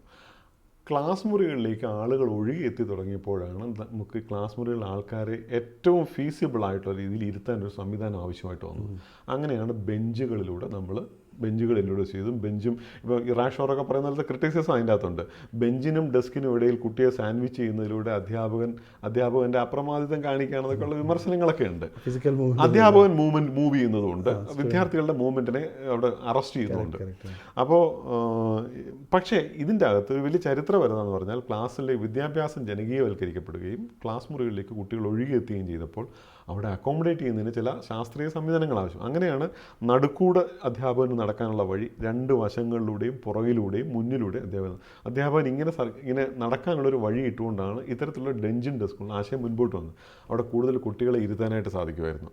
ചിലപ്പോൾ ബാക്ക് ബെഞ്ചേഴ്സിൻ്റെ മുൻപിലേക്ക് ഇരുത്തി ഓരോ ആഴ്ചയിൽ ഇങ്ങനെ മാറ്റിയിരുന്ന പരിപാടിയൊക്കെ ഉണ്ടായിരുന്നു. അതൊക്കെ ഉണ്ടായിരുന്നു. ഇത്തരത്തിലുള്ള ചരിത്രപരത ഇതിൻ്റെ പിന്നിലുണ്ട്. അപ്പോൾ തന്നെ നമ്മൾ സാധാരണഗതിയിൽ ടീച്ചേഴ്സിന് ഒരു ഇനേർഷ്യ വന്നു കഴിയുമ്പോൾ ബാക്ക് ബെഞ്ചിലുള്ളവരെ മുന്നോട്ട് ഇരുത്താതിരിക്കുകയും അങ്ങനെ ഒരു ബാക്ക് ബെഞ്ചേഴ്സ് എന്ന് പറഞ്ഞ ആശയം രൂപപ്പെട്ടു വരികയും ഒക്കെ ചെയ്യുന്നൊരു സംവിധാനം. തീർച്ചയായിട്ടും അതിൻ്റേതായിട്ടുള്ള പ്രശ്നങ്ങളുണ്ട്, അതിനെ ന്യായീകരിക്കാനും പറ്റില്ല. പക്ഷേ യു ഷേപ്പിൽ ഇരുത്തുമ്പോൾ ഈ ക്ലാസ് മുറികളിലേക്ക് ഒഴുകി വരുന്ന വിദ്യാർത്ഥികളുടെ എണ്ണത്തെ നമ്മൾ എങ്ങനെ മാനേജ് ചെയ്യുന്നൊരു ചോദ്യമുണ്ട്. ഇതേ നമ്പർ ഓഫ് 30 കുട്ടികളുള്ള ഒരു ക്ലാസ്സിനെ ഒരു യു ഷേപ്പിൽ ഇരുത്തുമ്പോൾ ബാക്ക് ബെഞ്ചർ നഷ്ടപ്പെടുമെങ്കിലും ബാക്ക് സൈഡർ ഉണ്ടായി മാറും. ബാക്ക് സൈഡർ എന്ന് പറഞ്ഞൊരു ആശയം പുതുതായിട്ട് രൂപപ്പെട്ടു വരും. ടീച്ചറിന്റെ മൂവ്മെന്റ് ടീച്ചറിന്റെ പുറകോശത്ത് വരുന്ന ആൾക്കാരുണ്ടാവും. ടീച്ചറിൽ നിന്ന് ഡിസ്റ്റന്റ് ആയിട്ടുള്ള കുട്ടി രൂപപ്പെട്ടു വരും. അതായത് ഈ ഓവൽ ഷേപ്പ് ആണെങ്കിൽ ഓവൽ ഷേപ്പിന്റെ അങ്ങേയറ്റത്തിരിക്കുന്ന കുട്ടി ചെയ്യുന്നത് എന്താണെന്ന് ടീച്ചർക്ക് കാണാം. ചെയ്യുന്നതെന്ന് പറഞ്ഞാൽ ഫിസിക്കൽ ആക്ടിവിറ്റീസ് അല്ല, ബുക്കിൽ എന്താണ് ചെയ്യുന്നതെന്നും ആ കുട്ടി എന്താണ് ഇന്റലക്ച്വലി ചെയ്തുകൊണ്ടിരിക്കുന്ന കാര്യം, ഇന്റലക്ച്വൽ എൻഗേജ്മെന്റ് എന്താണെന്ന് മനസ്സിലാക്കാൻ പറ്റാത്തൊരവസ്ഥ വരും. കാരണം ഡിസ്റ്റൻസ് ഒരു പ്രശ്നമായിട്ട് വരും, ബാക്ക് സൈഡർ ഒരു പ്രശ്നമായിട്ട് വരും. 2, ഈ ക്ലാസ് മുറികളിലൊക്കെ നമ്മൾ വിഭാവനം ചെയ്യേണ്ട ഒരു അധ്യാപകൻ എന്ന് പറയുന്ന ഡൈനമിക് ആയിട്ടുള്ളൊരു അധ്യാപകനാണ്. ഒരു ഡൈനമിക് ആയിട്ടുള്ള അധ്യാപകനെ സംബന്ധിച്ച് ബാക്ക് ബെഞ്ചേഴ്സ് എന്ന് പറയുന്നൊരു ആശയമില്ല. അധ്യാപകൻ എപ്പോഴും കുട്ടികളിലേക്ക് എത്തിക്കൊണ്ടിരിക്കും. ഒരു സ്ഥലത്ത് മാത്രം നിന്ന് പഠിപ്പിക്കുന്ന അധ്യാപകനാണ് ബാക്ക് ബെഞ്ചേഴ്സ് എന്ന് പറയുന്ന ആശയം ബാധകമാവുന്നത്. ഇവിടെ യു ഷേപ്പിൻ്റെ അകത്ത് ബാക്ക് ബെഞ്ചർ എന്ന് പറയുന്ന ആശയം ഇല്ലാതെ വരുന്നു എന്ന് പറയുമ്പോൾ തന്നെ അധ്യാപകൻ ഒരു സ്ഥലത്ത് നിൽക്കണം എന്നുള്ളൊരു ഇൻഡയറക്റ്റ് മെസ്സേജും കൂടെ അവിടെ പറയുന്നു. അധ്യാപകൻ നിന്ന് പഠിപ്പിക്കേണ്ട ആളാണ് എന്നൊരു മെസ്സേജും കൂടെ അവിടെ പറയുന്നുണ്ട്. അധ്യാപകൻ മൂവ് ചെയ്യുന്ന ആളാണെങ്കിൽ യു ഷേപ്പ് ആയാലും ശരി, സർക്കിൾ ഷേപ്പ് ആയാലും ശരി, സ്ക്വയർ ഷേപ്പ് ആയാലും അതൊരു ഒരു കൺസേണേ അല്ല. ഇവിടെ ഇത്തരം സാധനങ്ങൾ ഒരു ഫാൻസി ആയിട്ട്, ഇപ്പോൾ കഴിഞ്ഞ ദിവസം എനിക്കൊരു ബംഗാളിൽ നിന്നുള്ളൊരു സുഹൃത്ത് അയച്ചു, ഇത് സത്യമാണോ, നിങ്ങളുടെ അവിടെ പുതിയ പരിഷ്കാരം വരികയാണോ എന്നോട് ചോദിച്ചു. അപ്പോൾ അവരുദ്ദേശിക്കുന്ന ഇത്തരം ആൾക്കാർ ഇതിനൊരു ഫാൻസിനെസ് മറ്റു സ്ഥലത്തെങ്കിലും കിട്ടുന്നുമുണ്ട് എന്നുള്ളത് യാഥാർത്ഥ്യമാണ്. പക്ഷേ യാഥാർത്ഥ്യം എന്ന് പറയുന്നത് രൂപപ്പെട്ടു വരുമ്പോൾ നമ്മൾ കാണാൻ സാധിക്കുന്നത് ഇത്തരത്തിലുള്ള ചില പ്രശ്നങ്ങൾ അവിടെ ഉണ്ടായി വരുന്നുണ്ട്. അതുകൊണ്ട് ഈ ക്ലാസ് മുറി അറേഞ്ച് ചെയ്യുന്നതിന് വേണ്ടിയിട്ട് ബെഞ്ചും ഡെസ്കും അല്ല മാറ്റേണ്ടത്, മറിച്ച് അധ്യാപകർക്ക് എങ്ങനെയാണ് ക്ലാസ് മുറികൾ മൂവ് ചെയ്യുന്നുണ്ട്, അവരെ പഠിപ്പിക്കേണ്ട ആവശ്യമൊന്നും ഉള്ളവരാണെന്ന് ഞാൻ വിചാരിക്കുന്നില്ല. അവരുടെ ആ സ്വാതന്ത്ര്യത്തിനെ, അവരുടെ ആ കഴിവിലും പൂർണ്ണമായിട്ട് വിശ്വസിച്ചാൽ ബാക്ക് ബെഞ്ചർ ഉണ്ടാവില്ല. ഒരു ക്ലാസ് മുറിയിൽ തന്നെ 1 മണിക്കൂറിനുള്ളിൽ എന്താ പറയുന്നത്, ഒരു 20 മിനിറ്റിന് മുകളിൽ ബാക്കിൽ നിൽക്കാൻ പറ്റുന്ന അധ്യാപകരുണ്ടാവും ഒരു പക്ഷേ. അങ്ങനെ വരുമ്പോൾ ബാക്ക് ബെഞ്ചേഴ്സ് എവിടെ പോകുന്നു എന്നുള്ളൊരു ചോദ്യമുണ്ട്. അവർ ഏറ്റവും പുറകിൽ നിന്നുകൊണ്ട് സംസാരിക്കുകയും കുട്ടികൾ മുൻപോട്ട് നോക്കി എഴുതുകയും ചെയ്യുന്ന, അതായത് പറയുന്നത് കേട്ടുകൊണ്ട് എഴുതുകയും ചെയ്യുന്ന ഒരു അവസ്ഥ. ഏറ്റവും ഇൻട്രസ്റ്റിംഗ് പ്രൊഫസേഴ്സ് നമുക്ക് ഡൈനാമിക് ആയിട്ടുള്ള അത്തരത്തിലുള്ള ആൾക്കാരാണ്. എനിക്ക് ഈ വിഷയത്തിന് ഇതുവരെ ഞാൻ വായിച്ചതിലും കേട്ടതിലും ഏറ്റവും ലോജിക്കലായിട്ടുള്ള ആൻസർ പറഞ്ഞത് താങ്കളാണ്. It's serious thing for us to ask. ഞാൻ കൺക്ലൂഡ് ചെയ്യുന്നതിന് മുമ്പ് കേരളത്തിൻ്റെ വിദ്യാഭ്യാസ രംഗത്ത് അങ്ങ് വിദ്യാഭ്യാസ മന്ത്രി അല്ലെങ്കിൽ തീരുമാനമെടുക്കുന്ന ആളാണെങ്കിൽ കാണാൻ ആഗ്രഹിക്കുന്ന 3 വ്യത്യാസങ്ങൾ അല്ലെങ്കിൽ 3 suggestions for education, higher education ആകട്ടെ, പ്രൈമറി സ്കൂൾ എഡ്യൂക്കേഷൻ ആകട്ടെ, എന്തായിരിക്കും? ഒന്ന്, പ്രധാനമായിട്ട് നമ്മുടെ ഇപ്പോഴത്തെ കേരളത്തിൻ്റെ ആനുകാലിക സാഹചര്യങ്ങൾ അനുസരിച്ചിട്ടുള്ള മാറ്റങ്ങളാണ് ഞാൻ നിർദ്ദേശിക്കാൻ ഉദ്ദേശിക്കുന്നത്. ഒന്നാമതായിട്ട് നമ്മുടെ സ്കൂളുകളുടെയും കോളേജുകളുടെയും അപ്പിയറൻസിൽ കാര്യമായ മാറ്റം വരാനുണ്ട്. ഈ അപ്പിയറൻസ് എന്ന് പറയുമ്പോൾ ഫിസിക്കൽ അപ്പിയറൻസ് മാത്രമല്ല, ഫിസിക്കൽ അപ്പിയറൻസിലൂടെ മാത്രം സ്കൂളുകളെയും കോളേജുകളെയും നല്ല ബിൽഡിങ്ങുകൾ പണിഞ്ഞ് അങ്ങനെ മാറ്റുക എന്ന് പറഞ്ഞാൽ അത് വിദ്യാഭ്യാസത്തിൽ ഒരു മൂലധനത്തിൻ്റെ ഒരു മഹത്വവൽക്കരണത്തിന് കാരണമായിട്ട് അത് മാത്രമല്ല ഞാൻ ഉദ്ദേശിക്കുന്നത്. അത് പ്രധാനപ്പെട്ട ഒരു ഫാക്ടറാണ് താനും. ശില്പ ഭംഗിയുള്ള വിദ്യാഭ്യാസ സ്ഥാപനങ്ങൾ, ലോകോത്തര വിദ്യാഭ്യാസ സ്ഥാപനങ്ങളിലെല്ലാം തന്നെ പ്രത്യേകതയാണ്. അത്തരം ശില്പ ഭംഗിയുള്ള സ്ഥാപനങ്ങൾ നമുക്ക് വരേണ്ടതുണ്ട്. അവിടെ നല്ല കുട്ടികൾക്ക് ഒന്നിച്ച് ചെന്നിരിക്കാനുള്ള സൗകര്യങ്ങൾ ഉണ്ടാവേണ്ടതുണ്ട്. ചായ കുടിച്ചുകൊണ്ട് വർത്തമാനം പറയാൻ, അല്ലെങ്കിൽ പരസ്പരം ഒരുമിച്ചിരുന്ന് സംസാരിക്കുന്ന പുൽമേടകൾ ഉണ്ടാവേണ്ടതുണ്ട്. ഇതൊക്കെ ഇത്തരത്തിലുള്ള ഒരു അപ്പിയറൻസിൽ ബിൽഡിംഗ് അടക്കം അതിൻ്റെ അകത്ത് പാർട്ടാണ്. അത്തരത്തിലുള്ള അപ്പിയറൻസിലൊരു ചേഞ്ച് നമ്മുടെ സ്ഥാപനങ്ങളിൽ, സ്കൂളിലായാലും ശരി കോളേജിലായാലും ശരി മാറ്റം വരേണ്ടതുണ്ട്. അതാണ് ഒന്നാമത്തെ ഫിസിക്കൽ അപ്പിയറൻസ്. രണ്ടാമത്തെ ഒരു ഇൻ്റലക്ച്വൽ അപ്പിയറൻസിലും നമ്മുടെ ക്യാമ്പസുകളിൽ വലിയ മാറ്റം വരേണ്ടതുണ്ട്. അധ്യാപകർ പരസ്പരം ഇൻ്റലക്ച്വൽ ആയിട്ടുള്ള എൻഗേജ്മെൻറ്റുകൾ നടത്തി അധ്യാപകരും വിദ്യാർത്ഥികളും തമ്മിൽ ക്ലാസ് മുറിക്ക് വെളിയിൽ ഒരു ഇൻ്റലക്ച്വൽ എൻഗേജ്മെൻറ്റ് നടത്തുക. ഇത്തരത്തിലുള്ള കാര്യങ്ങൾ മാറേണ്ടതുണ്ട്. അതിന് തടസ്സമായി നിൽക്കുന്നത് വളരെ എന്താ പറയുന്നത് എവിഡൻസ് ബേസ്ഡ് ആയിട്ടുള്ളൊരു വിദ്യാഭ്യാസത്തിൽ അധ്യാപകരെല്ലാവരും തന്നെ എവിഡൻസ് ഉണ്ടാക്കുന്ന തിരക്കിലാണ്. എത്ര സെമിനാർ അറ്റൻഡ് ചെയ്തു, എത്ര പേപ്പർ എഴുതണം, ഇത്തരത്തിലുള്ള അത് ഓഗ്മെൻറ്റഡ് പേപ്പേഴ്സാണ്. ഞാൻ ശരിക്കും 5 പേപ്പറാണ് ഒരു വർഷം എഴുതുന്നതെങ്കിൽ ഈ പ്രഷർ കൊണ്ട് ഞാൻ 25 പേപ്പറാക്കി അതിനെ ഓഗ്മെൻറ്റ് ചെയ്യുക അല്ലെങ്കിൽ കൂട്ടുന്നൊരവസ്ഥയുണ്ട്. അപ്പോൾ അങ്ങനെ അവരുടെ സമയങ്ങൾ അത്രയും കേരളത്തിലെ ഉന്നത വിദ്യാഭ്യാസ രംഗത്ത് പ്രത്യേകിച്ച് അധ്യാപകരുടെ സമയം എവിഡൻസ് ഉണ്ടാക്കുന്നതിലൂടെയാണ് നഷ്ടപ്പെട്ടു പോകുന്നത്. അവിടെ ഒരു ഇൻ്റലക്ച്വൽ എൻഗേജ്മെൻറ്റുള്ള ഓപ്പർച്യൂണിറ്റി ക്രിയേറ്റ് ചെയ്യപ്പെടണം. ഇത് ഒന്നാമത്തെ ഒരു സജഷൻ. ഇത് അപ്പോൾ മെറ്റീരിയലും ഇൻ്റലക്ച്വലുമായിട്ടുള്ള അപ്പിയറൻസിൽ നമ്മുടെ ക്ലാസ് മുറികളിൽ ഒരു വ്യത്യാസം ഉണ്ടാവേണ്ടതുണ്ട് എന്ന് ഞാൻ വിശ്വസിക്കുന്നു. ഈ അധ്യാപകരുടെ റീസേർച്ച് സൈറ്റേഷൻസ് ഒക്കെ വളരെ സ്ട്രോങ് ആയിട്ട് നമ്മുടെ കേരളത്തിൽ നടക്കുന്നുണ്ടോ? അതൊന്ന് കയറി കൂടി പറ്റിയാൽ പിന്നെ കുഴപ്പമില്ല. അതെ, ഞാനത് കഴിഞ്ഞ ദിവസം ഞാൻ മാതൃഭൂമിയിൽ എഴുതിയൊരു ലേഖനത്തിൽ സ്കോപ്പസ് ഇൻഡെക്സ് ആയിട്ടുള്ള നമ്മുടെ കേരളം ഏത് വർഷം തുടങ്ങിയതാണ് എന്ന് ആലോചിച്ചു. 1930കളിൽ തുടങ്ങിയ കേരള യൂണിവേഴ്സിറ്റിയുടെ ടോട്ടൽ നമ്പർ ഓഫ് സ്കോപ്പസ് പബ്ലിക്കേഷനും അണ്ണാ യൂണിവേഴ്സിറ്റിയുടെ സ്കോപ്പസ് പബ്ലിക്കേഷൻ തമ്മിൽ വെച്ച് നോക്കുമ്പോൾ അണ്ണാ യൂണിവേഴ്സിറ്റിക്ക് 1 ലക്ഷത്തിന് മുകളിലായിട്ടുണ്ട്. ഇപ്പം 1.5 ലക്ഷത്തിന് അടുത്തായിട്ടുണ്ട്. കേരളത്തിന് 30,000 ചില്ലുവാനമാണ് ആയിട്ടുള്ളത്. അപ്പം സ്വാഭാവികമായിട്ട് പറയാനുള്ളത് കാരണം അണ്ണാ യൂണിവേഴ്സിറ്റി കൂടുതൽ ടെക്നിക്കൽ കോഴ്സുകളുണ്ട്, സയൻസ് കോഴ്സുകളുണ്ട്, ശരിയാണ്. പക്ഷേ അവിടെ വേറൊരു പ്രശ്നമുണ്ട്. അണ്ണാ യൂണിവേഴ്സിറ്റിക്ക് അഫിലിയേറ്റഡ് കോളേജുകളില്ല.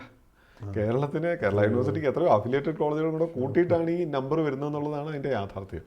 അപ്പോൾ ഒത്തിരി മുൻപോട്ട് പോകാനുണ്ട് എന്നൊരൊറ്റ വാക്കിൽ പറയുകയായിരിക്കും. അതിന് നമ്മൾ അതിനെക്കുറിച്ച് കൂടുതൽ പറഞ്ഞാൽ പിന്നീട് അതിൻ്റെ പൊളിറ്റിക്കൽ കറക്റ്റ്നെസ്സിൻ്റെ ഒക്കെ പ്രശ്നം വരും. ഒത്തിരി മുൻപോട്ട് പോകാനുണ്ട്. അപ്പോൾ ഒന്ന് അപ്പിയറൻസ് പറഞ്ഞു. അതെ അതെ. രണ്ടാമതായിട്ട് എനിക്ക് മുൻപോട്ട് വയ്ക്കാനുള്ളത് ഈ ക്വാളിറ്റി ബേസ്ഡ് ആയിട്ടുള്ളൊരു സജഷനാണ്. നമ്മുടെ അധ്യാപകരുടെ തിരഞ്ഞെടുപ്പ്, അധ്യാപകർക്ക് കിട്ടുന്ന ഒരു ട്രീറ്റ്മെൻറ്റ്, ഇതിലൊക്കെ ഒത്തിരി മാറ്റം വരാനുണ്ട്. പ്രീ പ്രൈമറിയിൽ നിന്ന് തുടങ്ങാമെന്ന് വിചാരിക്കുന്നു. പ്രീ പ്രൈമറിയിൽ പല തരത്തിലുള്ള അപ്പോയിൻമെൻറ്റുകളാണ് നിലനിൽക്കുന്നത്. സ്ഥിരം PSC അപ്പോയിൻറ്റ് ചെയ്യുന്നവരുണ്ട്, ഗവൺമെൻറ് കോളേജുകളിൽ PT അപ്പോയിൻറ്റ് ചെയ്യുന്നവരുണ്ട്, എയ്ഡഡ് കോളേജുകളിൽ PT അപ്പോയിൻറ്റ് ഒന്നുമില്ലാതെ നിൽക്കുന്ന ആൾക്കാരും ഉണ്ട്. പലരുടെയൊക്കെ ശമ്പളം അത് തന്നെ പറഞ്ഞാൽ അത് തന്നെയാണ്. എത്രയോ ആളുകളുടെ കാര്യം.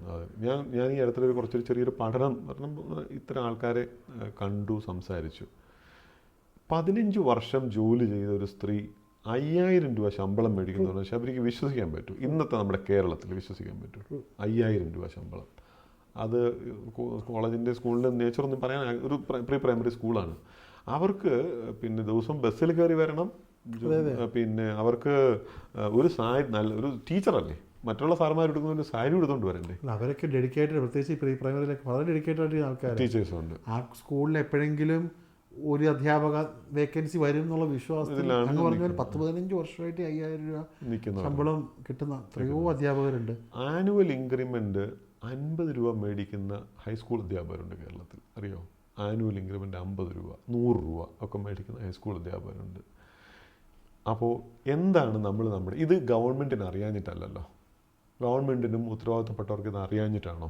കേരളത്തിൽ ഇപ്പോൾ കേരളത്തിൻ്റെ പൊതുവിദ്യാഭ്യാസ വകുപ്പിൻ്റെ വെബ്സൈറ്റ് എടുത്ത് നോക്കിയാൽ തന്നെ നമുക്ക് സാമേതം എന്നാണെന്ന് തോന്നുന്നു. അതിൻ്റെ ആ വെബ്സൈറ്റ്, അതിനുവേണ്ടി ഒരു ഡെഡിക്കേറ്റഡ് വെബ്സൈറ്റ് ഉണ്ട്. അതെടുത്ത് നോക്കിയാൽ തന്നെ കേരളത്തിലുള്ള മൊത്തം അംഗീകൃത പ്രൈവറ്റ് സ്കൂളുകളുടെ എണ്ണം കണ്ടാൽ നമ്മൾ ഞെട്ടിപ്പോകും. വളരെ തുച്ഛമായിട്ടുള്ള നമ്പറേ പറഞ്ഞുള്ളൂ. അത്രയല്ല കേരളത്തിലത്. അപ്പോൾ ഇവിടെയൊക്കെ തന്നെ അധ്യാപകർ അവരുടെ ജീവിതം ഹോമിക്കപ്പെടുന്നുണ്ട്. ഇനി കോളേജുകളിലേക്ക് വന്നു കഴിഞ്ഞാൽ നമുക്ക് കാണാൻ സാധിക്കും ഗസ്റ്റ് ലെക്ചർമാരുടെ നീണ്ട നിരയാണ്. ഗവൺമെൻറ്റിന് വലിയ ലാഭമാണ് ഗസ്റ്റ് ലെക്ചർമാരെ അപ്പോയിൻ്റ് ചെയ്യുന്ന വഴി. ഇനി യൂണിവേഴ്സിറ്റികളിലേക്ക് വന്നു കഴിഞ്ഞാൽ യൂണിവേഴ്സിറ്റികൾ ജോലിക്ക് കയറുന്നതിനുള്ള മാനദണ്ഡങ്ങൾ, കുറച്ച് വിവാദങ്ങളൊക്കെ കഴിഞ്ഞ ദിവസങ്ങളിലൊക്കെ ഉണ്ടായിട്ടുണ്ട്. അതും വളരെ വളരെ സബ്ജക്റ്റീവായിട്ടുള്ള ബയാസ്ഡ് ആയിട്ടൊരു വേ ഓഫ് അപ്രോച്ചാണ് അതിൻ്റെ അകത്തുമൊക്കെ നിലനിൽക്കുന്നത്.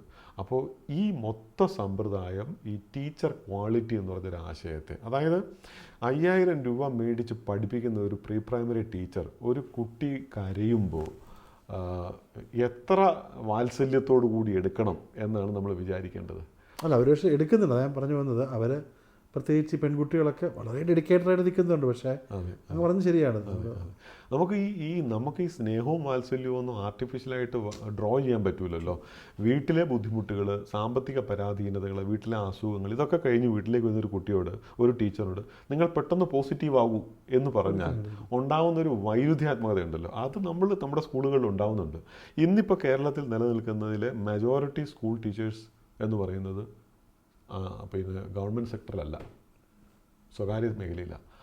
അപ്പോൾ അതായത് കേരളത്തിൻ്റെ പകുതി ശതമാനത്തിലധികം അധ്യാപകരുടെ ശമ്പളം എന്ന് പറഞ്ഞാൽ വളരെ തുച്ഛമാണ്, വളരെ തുച്ഛമായ ശമ്പളമാണ് കേരളത്തിൽ. കോളേജുകളിൽ ഗസ്റ്റ് അധ്യാപകർ, സ്ഥിരമായി കയറുന്ന അധ്യാപകരുടെ കാര്യം നമുക്കറിയാം. ഈ ടീച്ചർ ക്വാളിറ്റി മെയിൻറ്റെയിൻ ചെയ്യണമെന്നുണ്ടെങ്കിൽ, ടീച്ചേഴ്സിൻ്റെ ഡിഗ്നിറ്റി മെയിൻറ്റെയിൻ ചെയ്യാനുള്ള, ടീച്ചേഴ്സിനെ കുറച്ചുകൂടെ റെസ്പെക്ട്ഫുള്ളായിട്ട് ട്രീറ്റ് ചെയ്യാനുള്ളൊരു സമൂഹമായിട്ട് നമ്മൾ വളരേണ്ടതുണ്ട്. അത് സമൂഹത്തിൻ്റെ വളർച്ചയുടെ പാർട്ട് കൂടിയാണ്.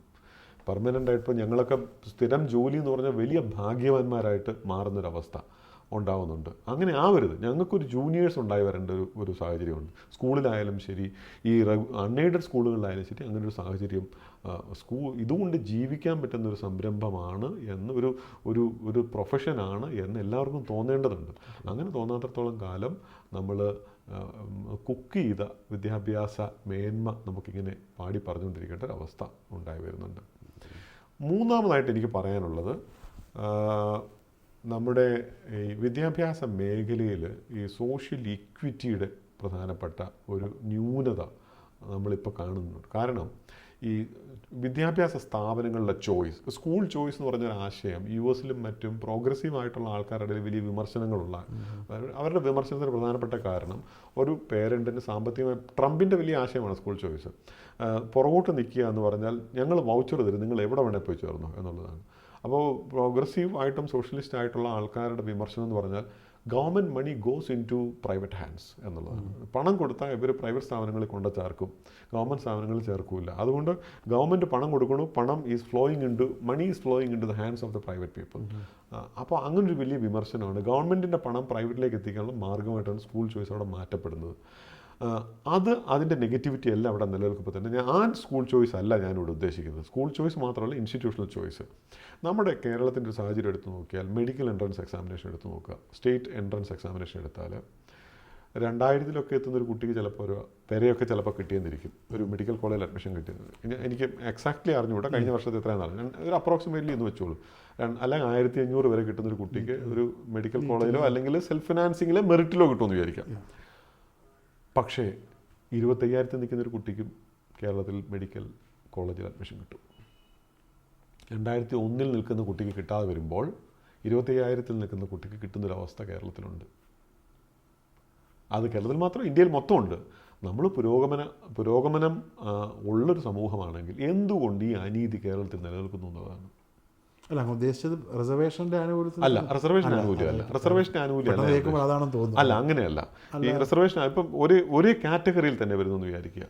ഈ പിന്നെ 25,000 നിൽക്കുന്ന ഒരു കുട്ടിക്ക്, 25,000 റാങ്കിൽ നിൽക്കുന്ന ഒരു സാമ്പത്തികമായിട്ട് പിന്നോക്കം നിൽക്കുകയാണെങ്കിൽ സെൽഫ് ഫിനാൻസിങ് കോളേജിൽ പണം കൊടുത്ത് സീറ്റ് വാങ്ങാൻ സാധിക്കും. അതെ, അങ്ങനെ നമ്മളൊക്കെ അത് ഈ കൊടുക്കുന്ന ഈ മാനേജ്മെന്റ് സീറ്റ് അങ്ങനെയുള്ളതാണ്, അങ്ങനെ കൊടുക്കാം.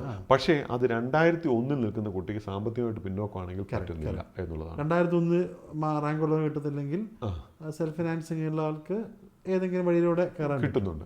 അപ്പോൾ അത്തരത്തിലുള്ള ഇൻസ്റ്റിറ്റ്യൂഷണൽ ചോയ്സിൻ്റെ അഭാവം, മറ്റേ ഇൻസ്റ്റിറ്റ്യൂഷണൽ ചോയ്സ് അല്ല ഞാൻ പറഞ്ഞത്, ഇതിൻ്റെ ഒരു അഭാവം കേരളത്തിൽ നിലനിൽക്കുന്നുണ്ട്. ഇപ്പോൾ RTE, right to education bill വന്നതിൻ്റെ പ്രധാനപ്പെട്ട നിർദ്ദേശം എന്ന് പറഞ്ഞാൽ, ഒരു കുട്ടി അതിപ്പം എത്ര എന്താ പറയുന്നത് ലുക്രേറ്റീവ് ആയിട്ടുള്ളൊരു സ്ഥാപനമായാലും ശരി, അതിൻ്റെ അടുത്താണ് താമസിക്കുന്നതെങ്കിൽ ആ കുട്ടി അവിടെ ഇപ്പം മന്ത്രിമാരുടെയും ഒക്കെ ആണെങ്കിൽ തന്നെ അവിടെ ചെന്നൊരു സീറ്റ് ചോദിച്ചാൽ കൊടുക്കേണ്ട ഉത്തരവാദിത്ത സ്കൂളിൽ അത് കൊടുക്കുന്നുണ്ടല്ലോ പലയിടത്തും. 25% റൈറ്റാണ്.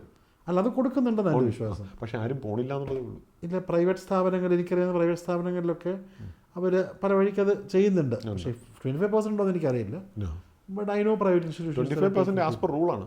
അതെ, വലിയ മാറ്റം ആ ഒരു സോഷ്യൽ ഇൻക്ലൂഷൻ. അതെ, അത് സ്ഥാപനങ്ങൾ എങ്ങനെ ഓവർകം ചെയ്യുന്നതെന്ന് ചോദിച്ചാൽ ഓവർകം ചെയ്യുന്നൊരു മാർഗ്ഗമുണ്ട്.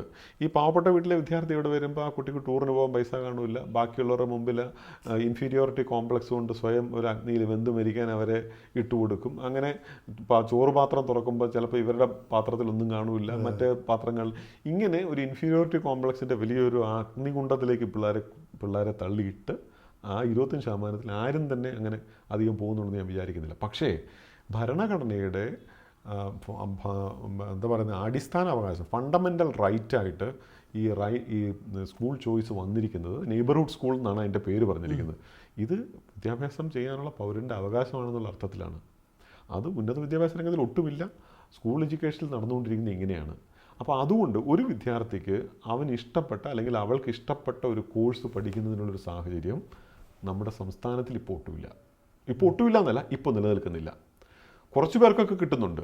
പക്ഷേ അർഹതയും ആഗ്രഹവുമുള്ള, ഇത് രണ്ടും കൂടെ കമ്പൈൻ ചെയ്യുമ്പോൾ മാത്രമാണ് അത് പോസിബിലിറ്റി വരുന്നത്.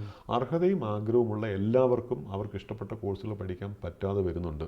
ഇത് വിദ്യാഭ്യാസ അവകാശത്തിൻ്റെ നിഷേധമാണ്. അതിനുള്ളൊരു സാഹചര്യം നമ്മുടെ കേരളത്തിൽ. റൈറ്റ് ഇക്വാളിറ്റി എന്ന് പറയുമ്പോൾ വേറെ ഒന്നും കൊടുത്തില്ലെങ്കിലും വിദ്യാർത്ഥികൾക്ക് എല്ലാവർക്കും തുല്യമായിട്ടുള്ള വിദ്യാഭ്യാസത്തിനുള്ള അവസരം കൊടുക്കുക എന്നുള്ളത് ഏറ്റവും പ്രധാനപ്പെട്ട കാര്യമാണ്. ആ ഓപ്പർച്യൂണിറ്റി സ്പിരിറ്റ് ചെയ്യേണ്ടതാണ്. ആ ഓപ്പർച്യൂണിറ്റി നമ്മുടെ കേരളത്തിൽ ഉണ്ടാവേണ്ടതുണ്ട്. അങ്ങനെയാണ് വിദ്യാഭ്യാസ മാതൃകകൾ ഉണ്ടായി വരേണ്ടത്. കേരള മാതൃക വിദ്യാഭ്യാസത്തിലൊക്കെ ഉണ്ടായി വരണം. ഇത്തരത്തിലുള്ള മാർഗങ്ങളിലൂടെയാണ് അധ്യാപകരുടെ പ്രശ്നങ്ങൾ പരിഹരിക്കുന്നതിലൂടെ, ഈ സ്കൂൾ ചോയ്സിന്, അത് ഒരു വിദ്യാഭ്യാസത്തിലുള്ള അവസര തുല്യതയിലൂടെ, പിന്നെ ക്യാമ്പസുകളിൽ പുതിയ അന്തരീക്ഷം സൃഷ്ടിക്കുന്നതിലൂടെ ഒക്കെയാണ് നമുക്ക് പുതിയ മാതൃകകൾ സൃഷ്ടിക്കാൻ സാധിക്കുക എന്നാണ് ഞാൻ വിചാരിക്കുന്നത്. നമുക്ക് എന്തായാലും ഒത്തിരി നേരം ഇദ്ദേഹത്തോട് സംസാരിക്കാൻ കഴിയും പല വിഷയങ്ങളെക്കുറിച്ചും. എന്തായാലും എനിക്ക് തോന്നുന്നു നമ്മുടെ വിദ്യാഭ്യാസ രംഗത്ത് പല വിഷയങ്ങളുമുണ്ട്. അങ്ങ് പറഞ്ഞ പോലെ തന്നെ ഈ നമ്മുടെ നാട്ടിൽ പഠിച്ച ആളുകൾക്ക് പോലും ജോലിയില്ല, പക്ഷേ എന്നിട്ടും പഠിക്കാതിരിക്കുന്ന എത്രയോ ആളുകളുണ്ടെന്നുള്ളത് കേൾക്കുന്ന ആളുകൾക്ക് റെവലേഷൻ ആയിരിക്കും. എന്തായാലും it's been a delight talking to you. തീർച്ചയായിട്ടും കൂടുതൽ മാറ്റങ്ങൾ അങ്ങയുടെ ചിന്തകളിലൂടെ വിദ്യാഭ്യാസ രംഗത്ത് ഉണ്ടാകട്ടെ എന്ന് ആശംസിക്കുന്നു. താങ്ക്സ്.